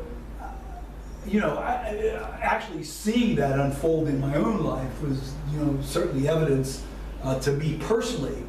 But all the data is really very clear now that if people are involved more, in spite of a congenital, situation that might be a part of their diagnosis, that they will live longer if they're engaged more. I mean, that's really clear. And so this idea of social isolation, I think, is really an important element for us to think about. But the real question that often comes up when people hear that, when people think that, is how do you define social isolation? What does that mean? You just by yourself? And so sociologists have taken a look at that. How do we define social isolation? And what they're really looking at is that people who have less than 4 important relationships in their life are at risk of social isolation. 4 tends to be the sort of the pivotal number. If somebody has 4 or more important relationships, then their risk factor of being socially isolated really diminishes dramatically. But if somebody has less than 4, then sociologists are suggesting that person really is at risk. And part of their rationale for that is when you stop and you think about your own life. How many really important people do you have in your life? How many really close relationships do you have? Those covenant relationships do you have? And I bet you for most of us in this room, it would be certainly well beyond 4. And not just, your family, but other people that you trust and other people that you really hold as important in your life, whether they're your family members or not, make up that covenancy zone. And the average for most people is about 18. 18 is the number that sociologists have identified as core to most people. So if you have 4 or less of those covenant people in your life, those important people in your life, then you're at risk of social isolation. Any thoughts on social isolation that you have? Yeah, I read this really interesting article last year. I think it was that this information is also becoming more recognised by the medical community, because doctors in the UK are regarding loneliness as an illness, even to the point where, I don't know if it's being pushed on, the DSM or anything, but the fact that the medical community is actually recognising that. And also, interestingly, I was doing a course on positive behaviour support last year, and traditionally, when this term challenging behaviour, the traditional approach was to, the psychologists use ABA, applied behavioural analysis. They would isolate what's going on here and what can we do, and the framework that's being used now, particularly in Queensland and nationally, around positive behaviour support, is the whole aim is to increase quality of life. Quality of life goes up, behaviours come down. even to the point where, you know, they've recognised that they use the term fixed problem contexts, not problem behaviours. And these are clinicians who are, you know, well versed in all sorts of, and even the definition of challenging behaviour that is used as the standard, and I'll send it to you. It's not only where they talk about behaviours of such frequency, intensity, or duration that result in harm to others, but also behaviours that result in a high risk of that person being excluded from community activities. So they added that on. These clinical psychologists, they recognised that it's quality of life and community inclusion has to be at the core of any positive behaviour support intervention. In fact, that's the majority of it. So that was really kind of heartwarming. Well, that's powerful. Yeah, I mean, it really shows this sort of continued validation of these, you know, non-clinical issues as really being, you know, central. Absolutely. You know, central to, you know, to somebody's well-being. Yes. And that it's not just about, I mean, if somebody gathers more relationships or is able to be assisted in that regard, these clinicians now know that the things you know, symptoms and some of the erratic aspects that go with the symptoms will drop down. Peter, go ahead. I was going to ask, is there any study or evidence around someone having a one-on-one relationship as opposed to someone being part of a group where they don't necessarily, you know, is there any sort of study or anything, any sort of evidence around what the benefits of those? Now, obviously having one-on-one relationship is very powerful. Yes. What are the benefits in relation to that? Is just being in a group? Being a member of a group. In a group, Yeah, you know, I'm not aware of anything uniquely that sort of bifurcates those two issues and sort of somehow compares and contrasts them. Although I think it would really be interesting. You know, if you stop and you look at those three rings that we looked at, right? The acquaintance ring, the engagement ring, and then the covenancy ring, right? And you think about those three domains getting qualitatively tighter as you get into the circle, in the middle of the circle. And the ones in the people in that inner circle, that covenancy circle, are usually, you know, individual kind of relationships. But what you're really posing is, you know, what about these groups of people that you know and you engage with? You don't necessarily love them, you're not necessarily intimate with them, you know, but how important are they? Remember, we talked about the three values of social capital when I was here the last time. One value being what they call instrumental, right? That's the tangible things you get. The second value being emotional. That's the support you know you have. And then the third ring being informational. That is what you learn from all your relationships and how that learning comes back to help you, even emotionally or tangibly. And I would think that both circles, that inner circle of covenancy and then that middle circle of engagement, as well as even that outer circle of acquaintanceship, produces all three of those things. And it gets to another thing. We were talking in the break, what your name again is? Sander. Sander. Sanders and I were talking during the break about virtual social capital, right? And about social media, and about relationships that we've begun to develop or have primarily through Facebook and, you know, and Twitter and you got any followers of Donald Trump in here? Maniacal tweeter,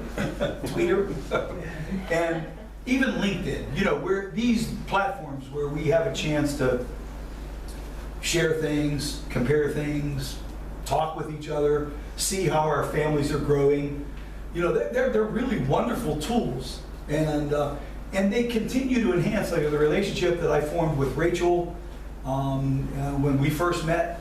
And then when I came, the relationships that I formed with some of you guys through Facebook, where I'm following your families and seeing what's happening in your lives, and sharing studies and research and other dimensions to your lives, really have made this visit so much more family oriented for me. And I was like, because we not only know each other, but the regularity of our exchange is really vaulted by the social media, in spite of the geographic distance between us, and the regularity of our face-to-face connections. The Facebook connections have substituted really nicely. I'm anxious to meet Doris. I followed the whole saga of Doris through Jill's posts. And it's a dog, by the way, not a child. But it's those kinds of things that just enhance relationships and give you more things to talk about and to know about each other, and the similarities get enhanced. And so social media is really a very powerful tool for us with folks that we support. Maybe even more powerful than we realize, because it levels the field in some ways for the folks that we support, who, when they post something, not only the people that they know well, who know them well, but other people that begin to meet them through the posting and the reposting of information on Facebook, tends to enhance people's lives. So there's a lot of research happening right now around virtual social capital and what it does and what do we get from it and how it affects our lives. But the evidence still continues to suggest that when you finally see somebody face to face and you can hug them and you can be with them in their presence, if you can breathe the same air they're breathing, which was the Maori. Boy, I clanked a lot of hits in New Zealand. I was breathing a lot of air with my brothers and sisters there. But there's some, that tangibility of relationships, just so sweeter, right? It's so much richer. We could follow each other and know what's going on in our lives, but then when we're actually hugging each other, there's something that just strengthens that. And so, when we think about social capital for the men and women and children with disabilities that we reach out, families that we're reaching out to support, we've got to keep the whole social media thing in its rightful place, and really not see it as a substitute for social capital, but as a complement and a supplement to social capital, and still continue to look at how important it is for us to look into each other's eyes and to hold each other. So, yeah. It just makes me think of just a couple of really quick stories. One was I was talking to, in the context of social capital, to a service provider last year at some stage, and one of the goals that they had with the person that they were supporting was that that person would reach 1,000 friends through Facebook, and that actually was part of their plan.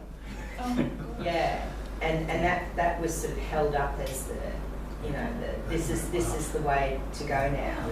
It was really quite terrible. And that's happened a couple of times where we've sort of, as people have had contact with Mamre, have talked about planning, as in life planning, not service planning. That some of the information that's coming to us has been that even support is provided to help people to keep building their friends on Facebook or through other social media. And there's a real lure. I mean, it almost gets Yeah. to the same perversion we were talking about It earlier, is. and that's It's misunderstanding what social capital is, or using the concept of social capital as an excuse not Yeah. to provide adequate Yeah. supports Yeah. for people And to then build that's to. seen as an outcome. Yes. From the service can go, well, we've reached that outcome, Yeah. that goal, Yeah. because this person has 1,000 people liked on their Facebook page. Yeah. I think, I just wanted to say, I Yeah, think yeah. one of the great things about social media is maintaining friendships that are already formed. Yes. And I think your That's it. example that was superb was that the gap's not so great because Yeah. of that there, but you had already met Right.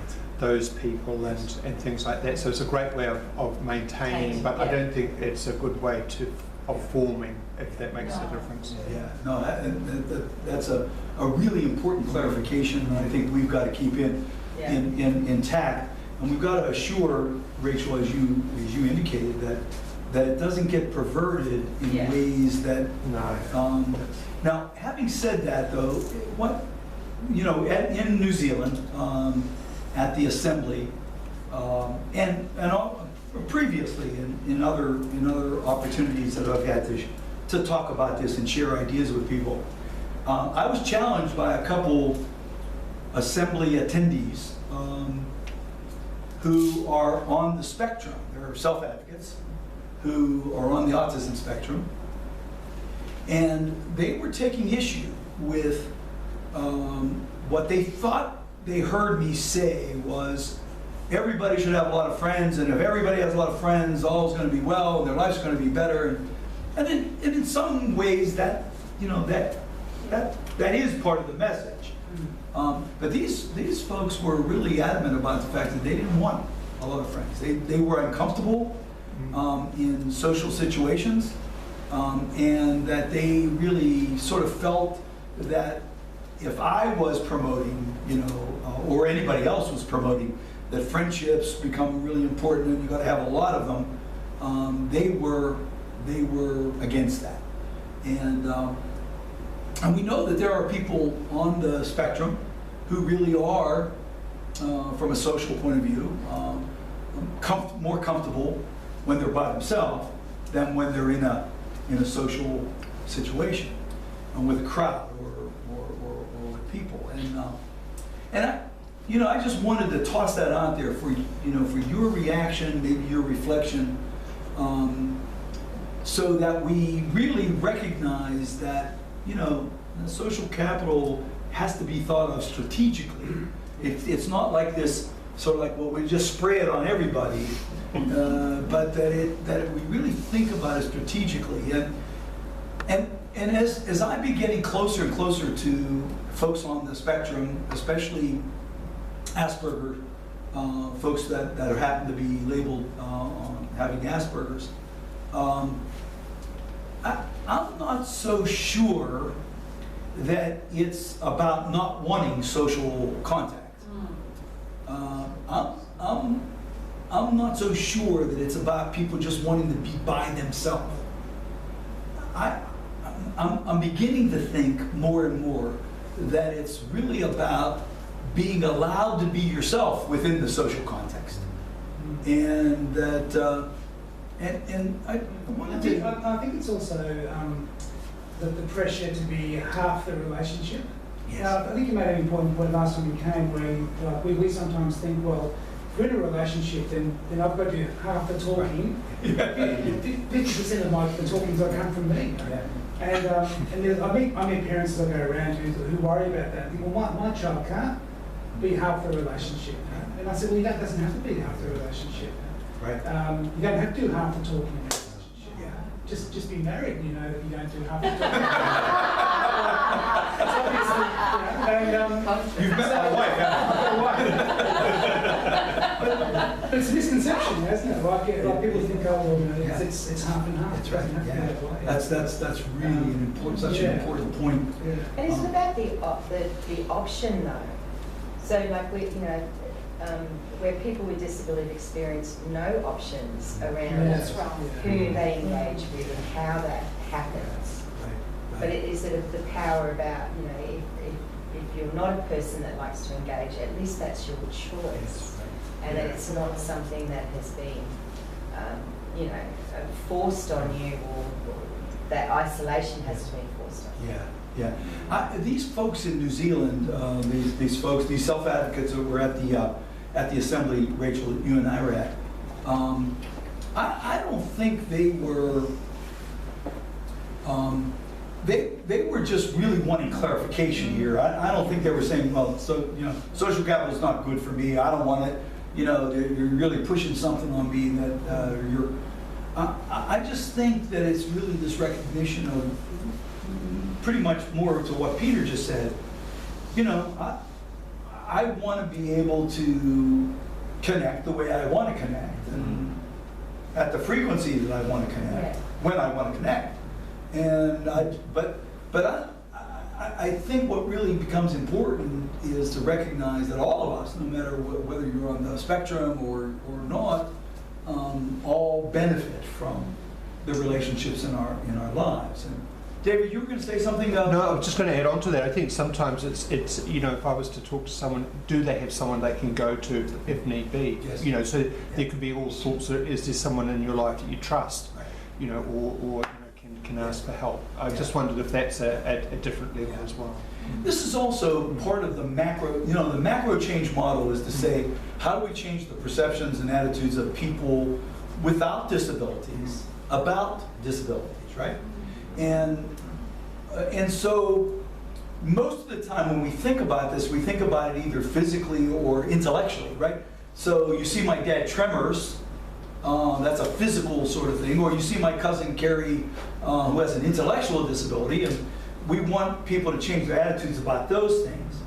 But in terms of something like a social affect, you know, overlay of a condition like Asperger's, it adds another dimension there of if people, and this is where I think, like the TV show The Big Bang Theory has been genius, because what it's actually done to people who are watching that show is that you'd like to know Sheldon, you'd like to be a friend with Sheldon Cooper.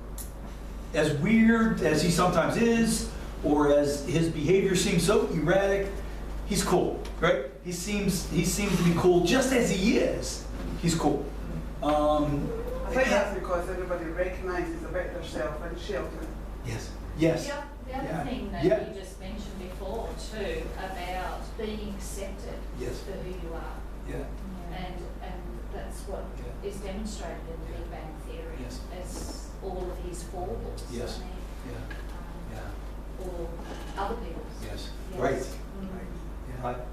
I was just going to say, have you ever seen that show Community? There's a character in that called Abed who, it's hinted at that he may have Asperger's or whatever, but I think the portrayal of him is so powerful in a way, because like he's presented as being such a like someone you'd want to be friends with. Like, he's eccentric, he's outgoing, but there's something like you can relate so much to him, and it's powerful in the sense that he wasn't trying to get an Oscar for portraying a real life character who had Asperger's. It's just this character who's got all these eccentricities and quirks, but he's at the same time he's just portrayed as being very normal at the same time.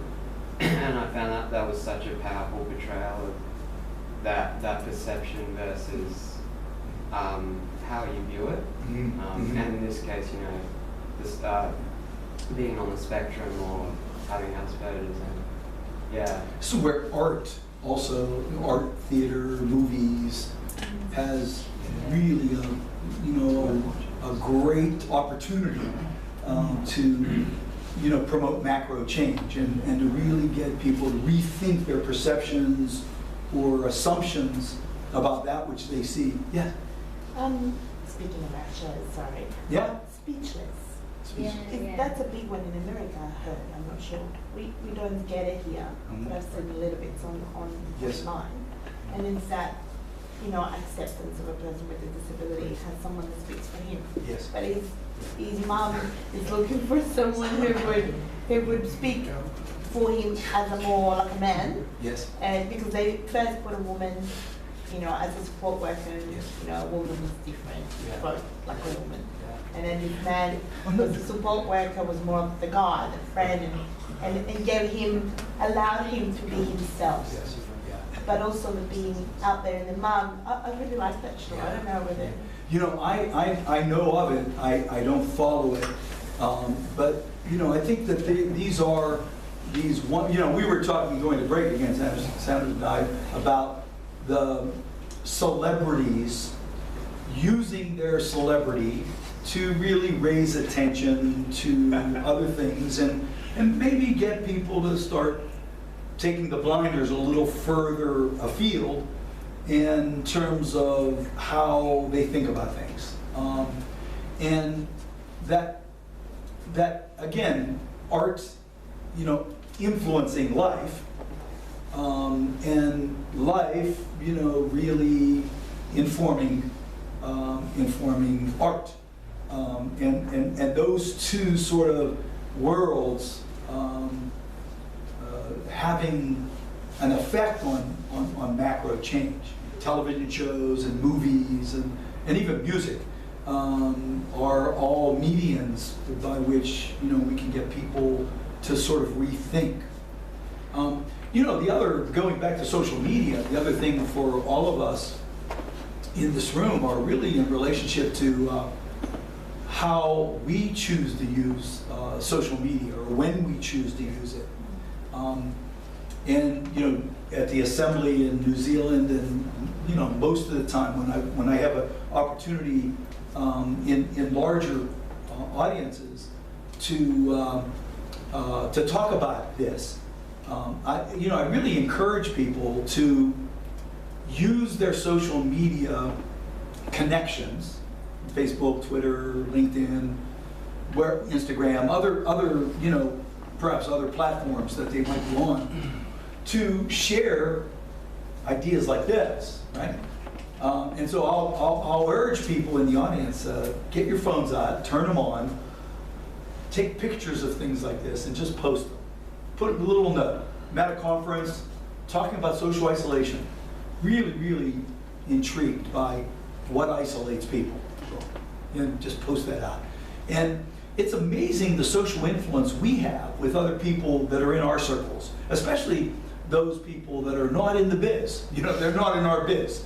But yet, when they see something that we put out there, they think about it. You know, not everybody who reads your post and will maybe change their attitude. But again, regularity is another really important element to macro change. So our ability to regularly, you know, try to influence our worlds, whatever worlds we have, and already probably your families have been influenced. I know, you know, my family. When I think about my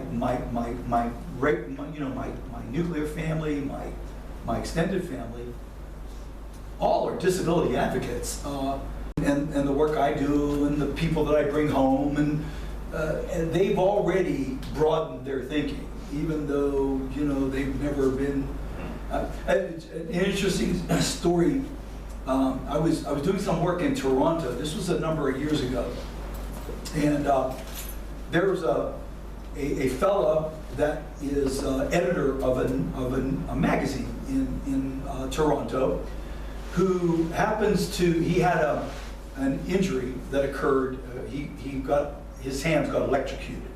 And he lost both of his hands, and so he now uses these kind of like hooks that clasp. And so he wanted to come to Pittsburgh and talk more about what we're doing, and you know, wanted to share some of the things that he was learning in his role as the editor of this magazine in Canada. And so I invited him down, and it just happened to be on our 4th of July, which is our Independence Day. And our family, the Condeluci family, and Rachel, you've been on Condeluci Hill, and you eat spaghetti on the hill. But we have our family reunion on the 4th of July because it's my grandfather's birthday. Antonio, my grandfather Antonio, who's passed for, probably 40 years now, 50 years. But we still celebrate his birthday, and we gather as a family in that honor. And then it also happens to be Independence Day, so we celebrate, the Independence Day of the United States. So Jeff, this fellow's name was Jeff Thiessen. He was visiting over the 4th of July, and so, come on up. And so Jeff was there, and I was introducing him around, and when Jeff would shake hands, it was like you'd have to shake with his hook. And, a little bit awkward, when you shake hands, when you meet somebody new, the first thing you kind of consider doing is shaking hands, and you don't, when you first meet Jeff, you don't even see his disability until, he brings his hand up and there's a hook. And how to shake his hook, really became sort of an interesting point of discussion. And Jeff was really cool about it. And, when people were awkward, he said, well, would you rather I hug you or something? He would do that. But the kids in our family at the time, the little ones, they were just enamored with Jeff's hooks. And especially his ability to put mustard and ketchup on a hot dog. Jeff would make on and then grab the ketchup or the mustard. Well, not ketchup. You never put ketchup on hot dogs. If you ever come to America and you order a hot dog, never ever put ketchup on a hot dog. You could get arrested. Mustard's okay, other. So Jeff would take the mustard and kind of squeeze it with his hook, and the kids are like, "Can you do that again?" But it's that sort of humanization, that element, and it's a two-way street. So in our coaching with some of the folks that we support, part of our coaching around the awkwardness of some of those initial, community building and relationship building exchanges really become important for us to think about. And how might we, help people think about those very first kind of things when you first meet, like a handshake, or that small talk that you make when you first meet somebody and you still don't know them and they don't know you, and how you probe appropriately to get to know somebody a little better, how you talk more about the other person than talk about yourself. All those little elements of initiating a friendship become, I think, a part of the challenge for us from an intervention point of view. Because you guys all know that these 4 steps, right? And we talked a lot about these when I was here before, and you guys already knew this stuff. But those steps of community building really are, you start with commonality, and then you try to look for places where that commonality is celebrated, and then you understand this piece. And this is the part that I really have been trying to pay more attention to in my own practice at class, and in sort of the stuff I want to research and write about, because these two are pretty easy, right? You know that Carrie likes photography, or that David likes oldies music, and you know that in your community you can find places where photographers gather or people like community music. So these first 2 pieces are low-hanging fruit. But it's these 2 that begin to create greater challenges. And this is also where the micro and the macro can converge, because this step, how should Jeff behave, when he comes to a community picnic or a family picnic? What's expected of him? What are the rituals and patterns, and what is expected in the community? So in terms of some of our support for some of the men and women that we relate to, is to understand what's expected in the in this world, and then begin to sort of talk about how this happens, or role play it, or practice it, or or observe it, just kind of sit on the periphery of this culture and observe with the person you're supporting, how are those folks engaging? What are they doing? How close do they get when they first meet? They get too close. You get too close, you make people nervous. If you're too far away, people don't think you want to talk, or they think you're avoiding them. So the little things here become really important, and they also position us for a step 5, which I'm writing about right now. In fact, it's not even on this slide. And that step 5 is, how do we begin through the gatekeeper to begin to enhance friendships? How do we move from acquaintanceship to engagement? What are those things that we do? Right? And then involved in a 6th step. There's now 6 steps, right? Step 1, step 2, step 3, step 4, step 5, engaging in understanding friendship. And then step 6, which is deepening friendship, deepening relationship, moving from engagement to bonding, right? To covenancy. There's a program or an agency in Canada, in Ontario. It's called Tamarack Community, and it's not a disability, agency like we are, not focusing on disability. It's a community building organization, really interested in not only building community generically, but deepening community. And so the guy who runs this, his name is Paul Bourne, and I met him at a conference a couple years ago, and we, established a connection.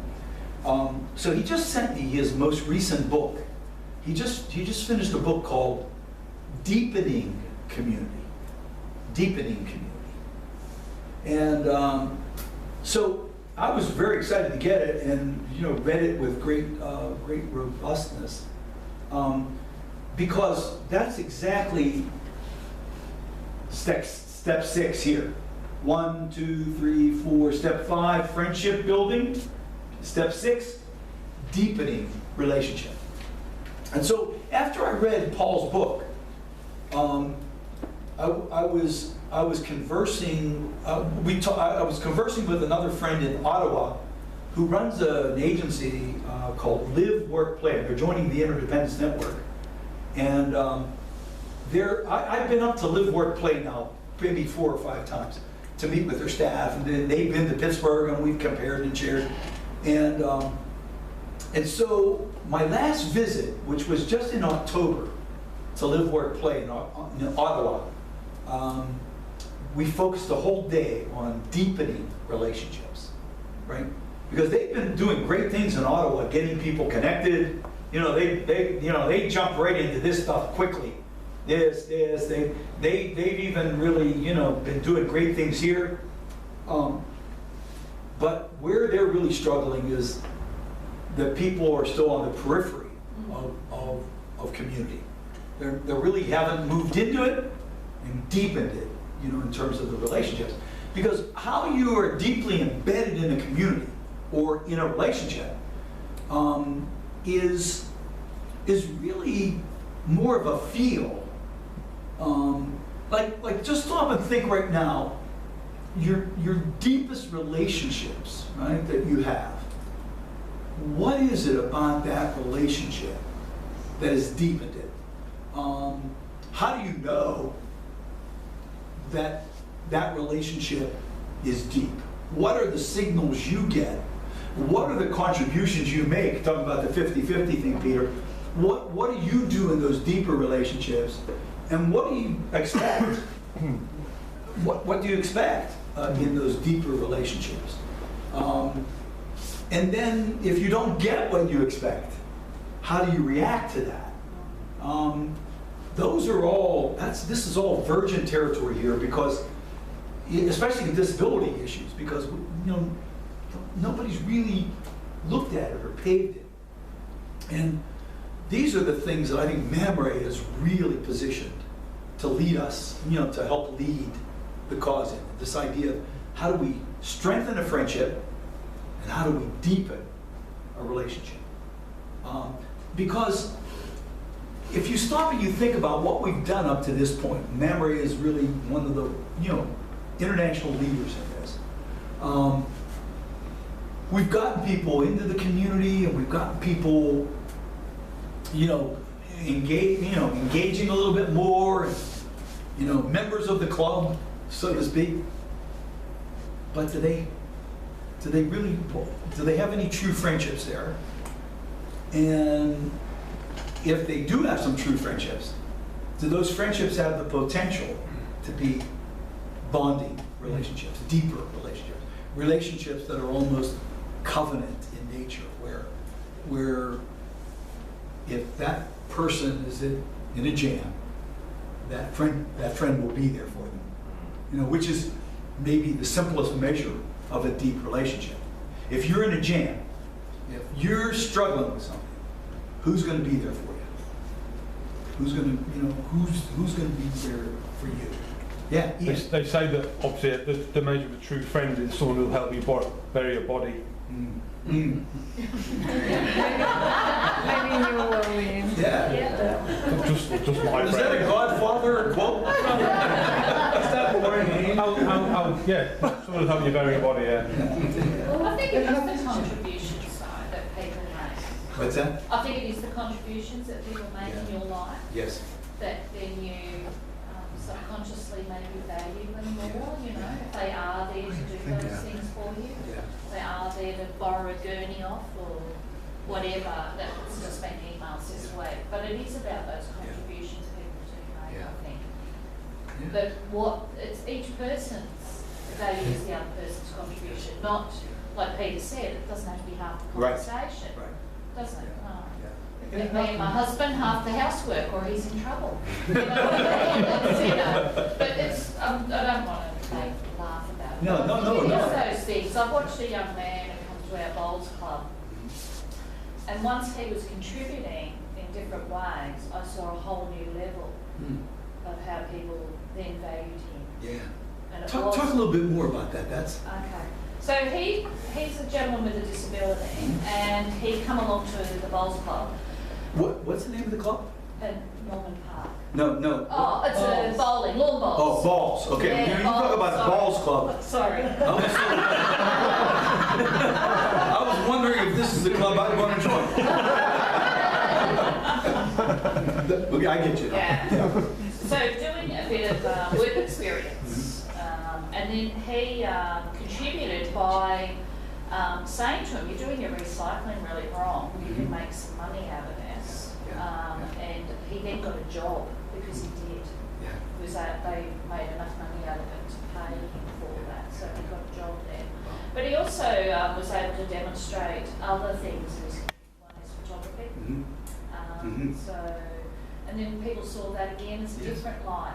People then could engage with him about cameras and photographs, and his photographs are really good.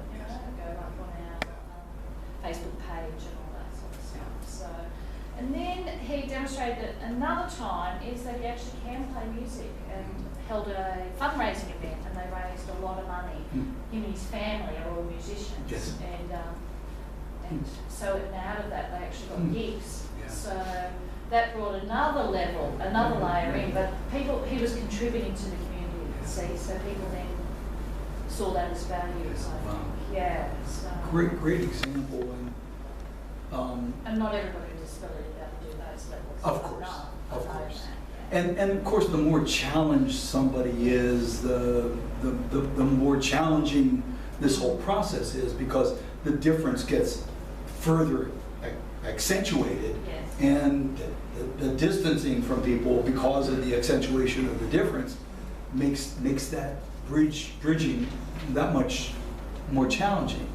And I think, when we were discussing this the last time I was here with the team, we were talking a lot about, let's get some successes under our belt. Let's get some of these experiences, like the one you just talked about, that can help inform us, begin to present to the greater community that disability is, really not necessarily a catalyst for, for people staying apart, but but I think we want to make those successes, we want to initiate them. We don't want to forget about those more challenging individuals. We want to certainly make sure they have their chance at community as well.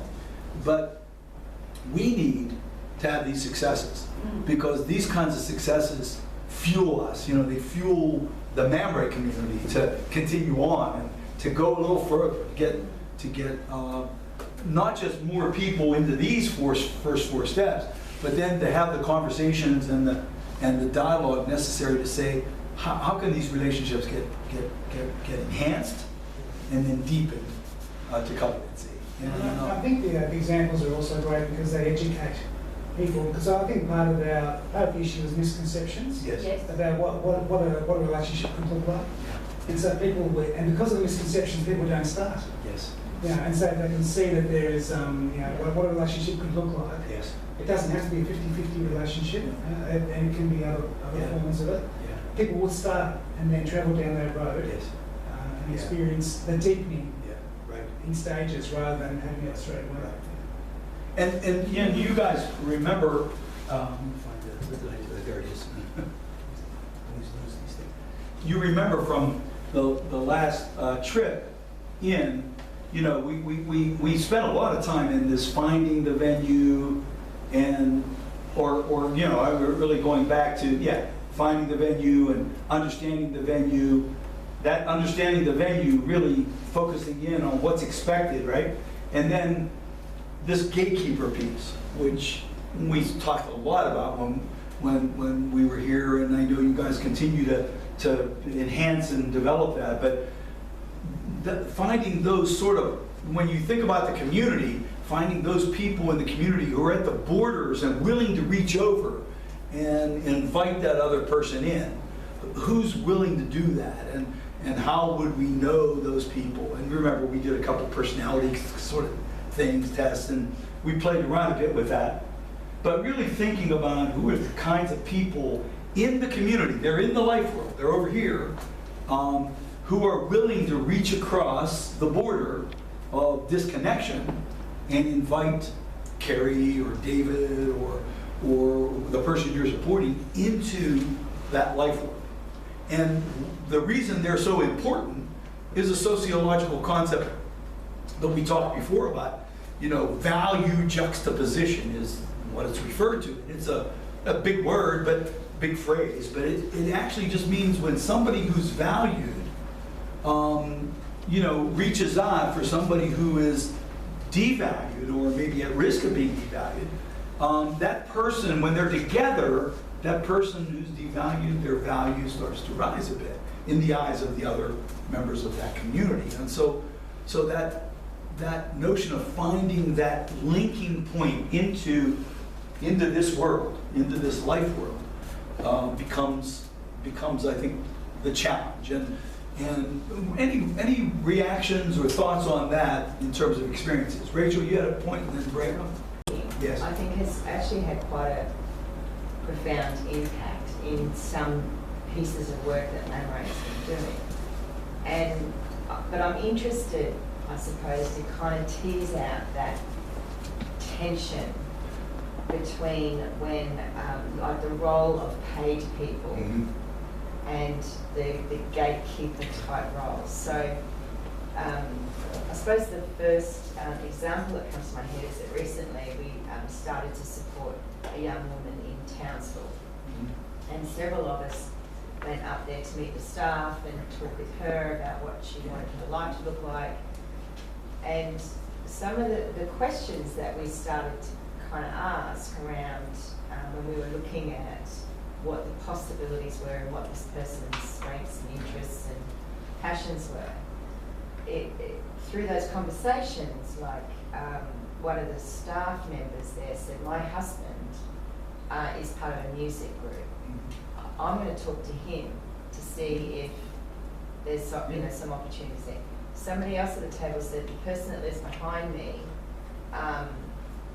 is involved in the local animal shelter and she loves animals. I'm going to see if I can And they were really amazing conversations. But I guess what it for me is that it's that kind of dilemma though, about even though these connections weren't people who were paid, the gatekeepers to that were. And I feel Mamre has a very big responsibility to utilise the resources we have, even though people are paid, to act as those gatekeepers and act as the conduits to other opportunities for social capital. Whereas I know other services are just incredibly strict around, you know, their staff are not allowed to become involved. And it's this sort of, I'm not saying that we can't be cautious about some parameters of that, but there's just this interesting tension, and I personally never really know how to respond when, you know, I'm with other services and they'll go, oh, well, we don't do that. We're only there to help someone in the shower or drive them to somewhere. I mean, I know workers that will wait in a car while the person is involved in whatever. Yeah. So it's just for me one of those age-old tensions where, I mean, for someone who's been in Mamre for a long time and has seen that, you know, some relationships that develop between staff that are life-changing for everybody. And I'm just interested to kind of tease that out, and how we personally, even whatever our role is in the organisation, that permission to use our own social capital as roads in, pathways for other people. Any reaction? I mean, this is a really interesting point, because most organizations really do want to keep, the medical model, the micro model suggests that you stay separate from that you don't become friends with the person that you're working with. Yeah, you don't create. Yes. So how do you assist somebody to make those connections if you can't build a relationship with them, which is how you discover the little piece of gold that everybody has, that you then use to promote as this is, you know, like, I don't know how, I think any other service that doesn't allow the right relationships to happen is doing people, as a point, a disservice. Yes. How can you assist them to make community connection if first you haven't got a relationship with them, to understand where to go with them? It's not their goal. But it is not their goal. Pardon? It's not their goal. The other organisations? Yeah. No, and It's not unfortunately part of their That's goal. right. Yeah, that's right. You're Even right. though they say it is, that's the thing. But they don't really understand it. They're still stuck here. Yeah. Yes. And that they don't get this bigger sort of thing. There are risks to this. There are risks. I was going to say that. Well, anytime you fall in love with somebody, there's a risk, right? Yeah. I mean, there's a vulnerability to it. Yeah. And we fall in love with people that we we spend time with and we like, and we see that similarity. That just happens, and it's so difficult to extract it or separate it. So yeah, some thoughts. More thoughts. You know, I'm a small son, and we do a lot of therapy. Mhm. But if this therapist don't fall in love with him, we don't stay. Because it's the same. Yeah. It's very simple. You know, because he knows, he feels it. And if they fall in love with him, you see amazing results because it's a friendship. And you say, where did you play Auntie Laura? She says, yeah. Who's this child? And I said, it's their turn now. Right. Oh, but we can come back the next day. Yeah. So he wants that relationship. And he'll want it for the rest of his life. He'll seek it out. You know, one of the things that we've been tinkering with a bit in class, that's to this very point, is really thinking, going back to these 4 steps, right? And really thinking about identifying with our staff these places in their life. Right? Yeah. So with our staff, not everybody, not all of our staff, but we're really identifying some of the folks that are a little bit more community oriented, because we have some staff members who are just, not, that struggle a bit with this. Then others that are a little more fluid with it, and that's life 101 and the diversity of life. But what we've begun to try to tinker with is we discover, and I'll give you an example. We have a staff member, her name is Teresa, and she's an artist, and she's just a good artist, and very bohemian, in who she is and how she carries herself, and hangs around in these art communities. And so what we've done with Teresa is really asked her if she would be willing, and that we would still pay her. It would be like time on the clock, so that we weren't taking advantage of Teresa. But would she support, Terry, one of the women that we know, who really loves art, and she really connected with Teresa. So Teresa and Terry were just a natural together. And so we started to tinker with would Teresa bring Terry with her when she went off to some of her art, activities, and not just art classes, or I don't know what the artists do when they're together, but when she's out with her art friends, would she just bring Terry with her? Not as a client, but just as a potential artist as well. So now the big risk here, and this is now manifesting, Terry and Teresa were doing this fair amount, and now Teresa decided to move to Maine. And so she's going to be leaving Pittsburgh. And Terry is devastated.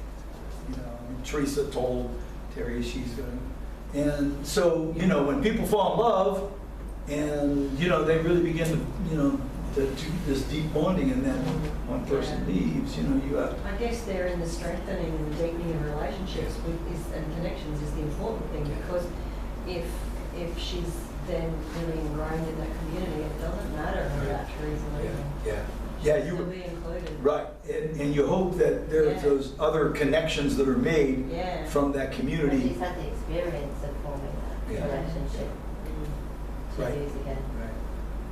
But there is that risk though, because I think that people, and I'm talking kind of, I suppose, from a historical perspective as well, where sometimes, I think this is the thing I struggle with a bit, is you don't want to damage people more.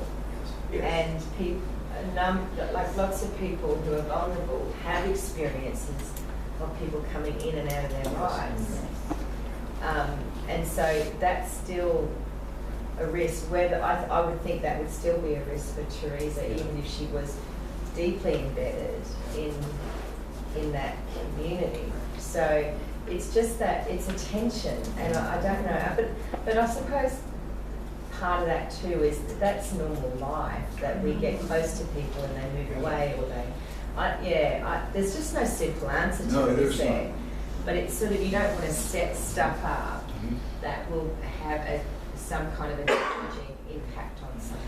And I think if you, it sounds very clinical to say, but if you're looking at that risk and how do you mitigate that risk by having, more people, and so that other parts of your life that's right, become more interesting as well. Anyway, that's time is moving. Yeah, and we're on. I know folks have other things you've got to do, and we really, I think the timetable is till noon. Am I accurate about that? 12:30. Oh, 12:30. Yeah, no, we're booked for 12:30, but whenever suits you. Great. Well, then, it's about 10 after, so we still have a little bit more time. But to that question, this gatekeeper thing really, almost sets up the kind of conclusion of some of these structured sort of pieces that bait the conversations that we're having now. But, when you stop and you think about where we've been, where Mamre has been, and the voyage you're on, and the incredible successes that you've experienced, and you know, the realities of the rough water that's also still out in front, it really does, it does equate to this quote by Sir Francis Drake, right? That there's a beginning to any great matter, but continuing on until the end really is where the true glory is yielded. And as organizations, we have these rough waters, right? And they're funding rough waters, and there's, you know, perversions of concept rough waters, and there's the severity of disability rough waters of, you know, a person that we're supporting whose situation is complex, and how can we get this person really into the community, and all those other kinds of things that are out there. But, you know, the kinds of continued conversations that, you know, we're having today and that'll subsequently be out there, and the alignment of other like-minded organizations, you know, through the Interdependence Network that we're really looking to revive and re-enhance. The Interdependence Network is a coalition of organizations and individuals really interested in this sort of macro side, and what we might learn together and what we might share, and successes in one place might really be transferable to successes in another place. I was telling Rachel that part of my own personal voyage is to begin to downshift the work I'm doing at class administratively, and really begin to build time in committing to the Interdependence Network, so both continue research and write and talk and share internationally, you know, these concepts of community. And you know, the Interdependence Network that we founded, but you know, you guys have been a part of, David and Rachel and I kind of been involved in symposiums and whatnot that it's done, has mostly just been voluntary. You know, the time that we can use to keep it going. So now I think I'm going to be able to put more time into, you know, kind of playing more of a quarterback role in trying to get the network more established and more vital. Really helps the conversation to continue on. And you know, just again, it gets me to this this wonderful little story.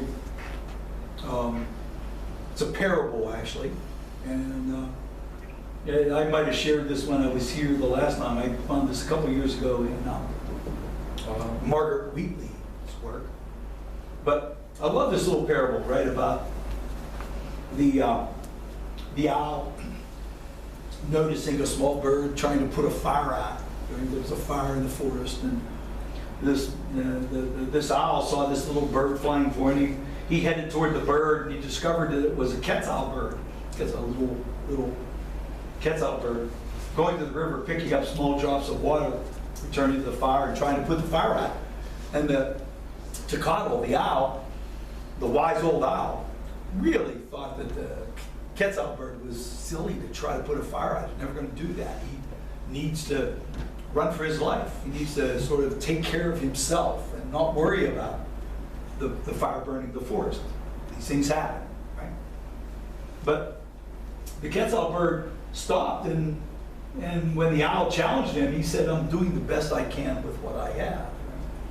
The owl was trying as best as he could to continue to save, and maybe the metaphor for us today is to continue the conversation, to figure out how do we do this? How do we really get people more embedded in community? And the parable ends by saying it's remembered by our grandparents that a long time ago, the forest that covered our earth were saved from a fire by the quetzal bird, the owl, and many other animals and people that got together to put the fire out. Right? That notion of synergy, that notion of social modeling, social influence, the notion that your networks have really begun to rethink disability because of you, because of messages you bring back, because of people you bring back, because of the way you behave, they've begun to change. And this is sort of like a ripple effect, right? It starts first with we disciples, and it continues on as people who really like us and know us and respect us. It's as powerful as the relationships in the gay community when people came out began to change the attitudes toward same-sex marriage. So as we think about, you know, there's going to be times when we're really going to be moving forward very fast, and other times when, you know, we're going to hit that rough water. It's going to push us back.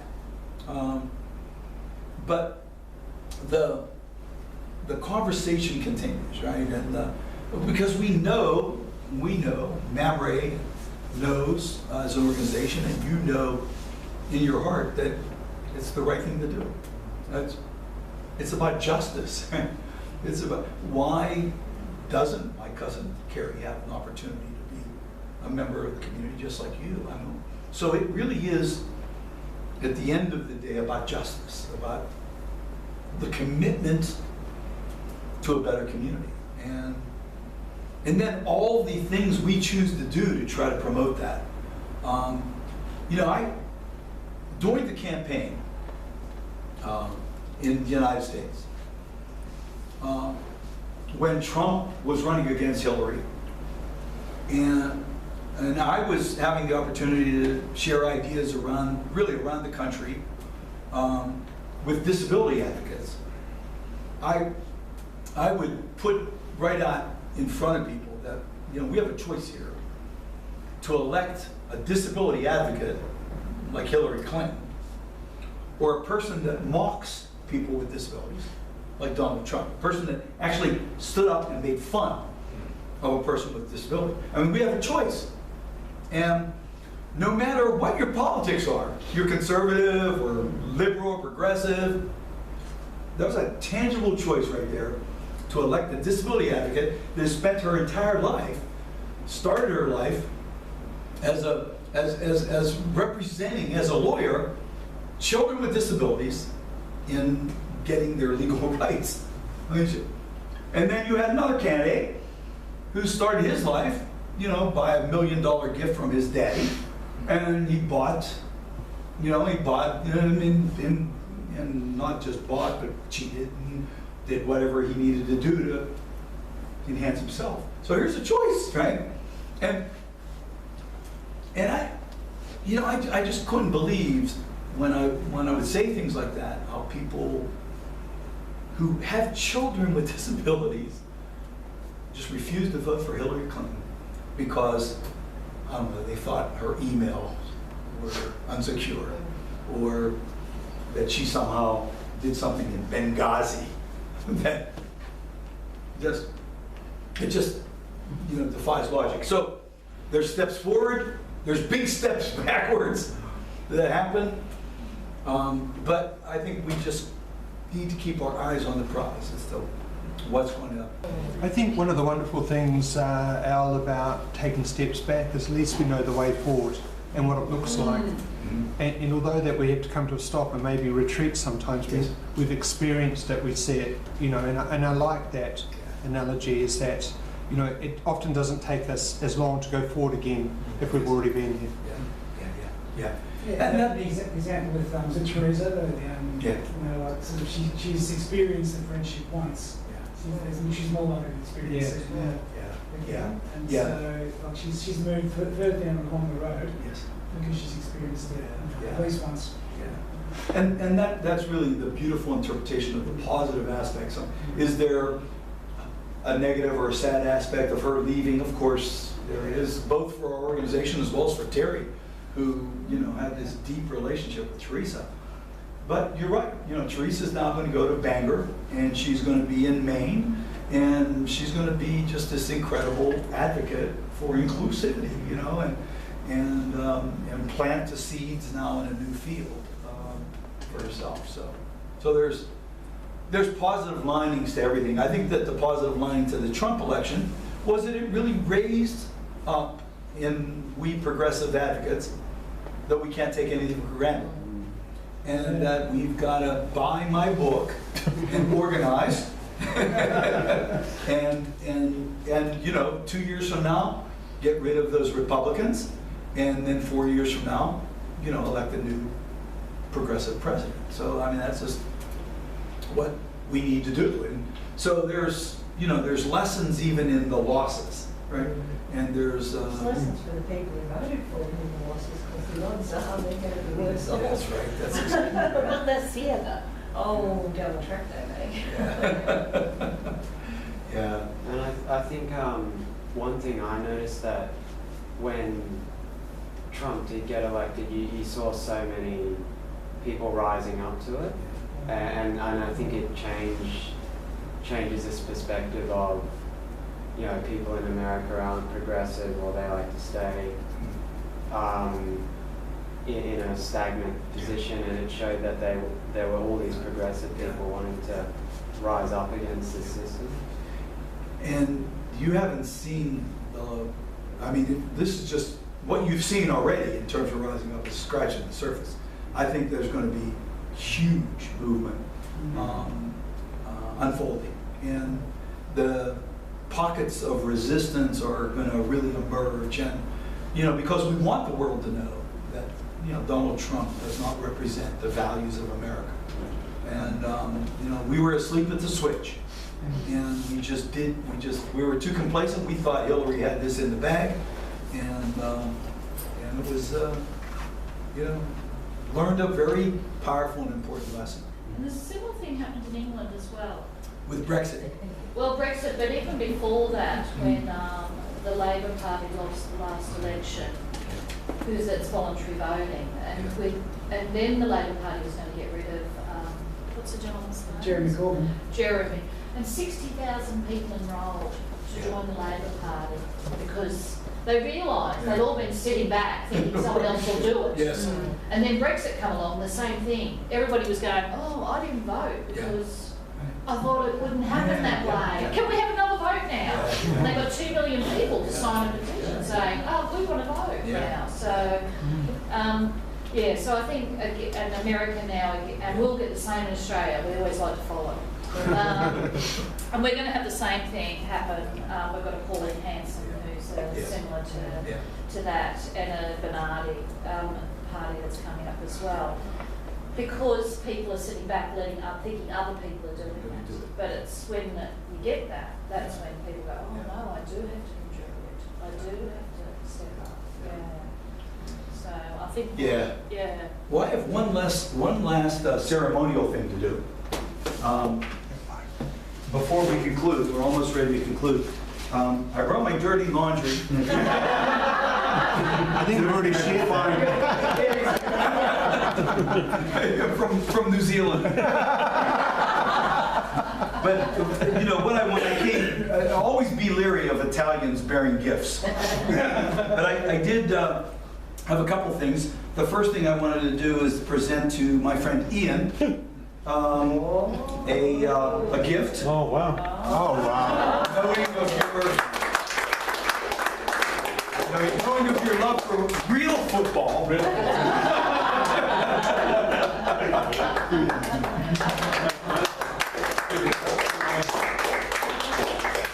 And I have a gift for my friend David.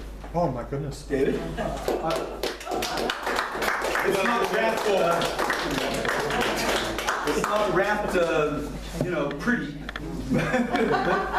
So please open it. Thank you. Yeah, open it before for you. Can anyone take a photograph? I was going to take a photograph of Ian and I didn't bring a camera. So. How to speak Australian? Yeah. That was absolutely beautiful. Thank you so much. This is the Pittsburgh, black and white aerial photograph, and anyone who knows me knows that I love photography. But what do we know about Pittsburgh, Al? We know that it's the metal city. It is the sister city to Brisbane. Yeah. Yes. Yeah. And you know, the photos, you're right, it's a contrast. The bridges, you have your Story Bridge. Very similar. And we have our West End Bridge. very similar in We have a design. West So End. Yes. thank you really for your friendship and last, certainly not least, Rachel. Yeah.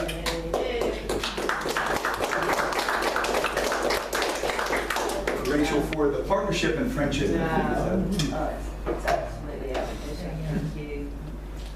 Open it. Oh. Pittsburgh. Good play. We're Twin Cities. Yeah. So you. Just we'll go up in the kitchen with the other one. We have a plaque in the kitchen. Thank you. Here's the That's stand lovely. for it. Wonderful. That's wonderful. Thank you. Great. Just wanted to say, for Al and his family, we've got a day out for you tomorrow. Mhm. So we're taking Al and his family to Australia Zoo is our gift to Al for his time today. So just amazing. Thank you. Thank you, guys. My daughter is dying to hug a koala. Although Ian told us that he doesn't pee eucalyptus. Eucalyptus piss. Yeah. I told her not to wear a best frock. Let me just finish really by thanking you certainly through Rachel and David and Ian, the folks that I've really had the opportunity to stay connected with and gotten to know many of the rest of you through. How much I really appreciate the friendship and the collegiality that we have as organizations trying to find our way in this really challenging work that we do, and how inspired I am by what you do, following all the posts of MAMRA's work in celebrating the men and women and families that you reach out to. You guys are amazing in terms of your dedication and where your hearts are and where your spirit's leading you to. So I am just so honored to be a part of the MAMRA family through the partnership that we have. The future really just brings nothing but opportunity for us. So thank you guys for taking some time on a Saturday to kind of come in and maybe share and compare. We didn't solve all the challenges tonight because those solutions really lie in really the future activities that we try. But we're really excited about staying connected and being involved over time with MAMRA to try to change the world. So thank you guys. God bless.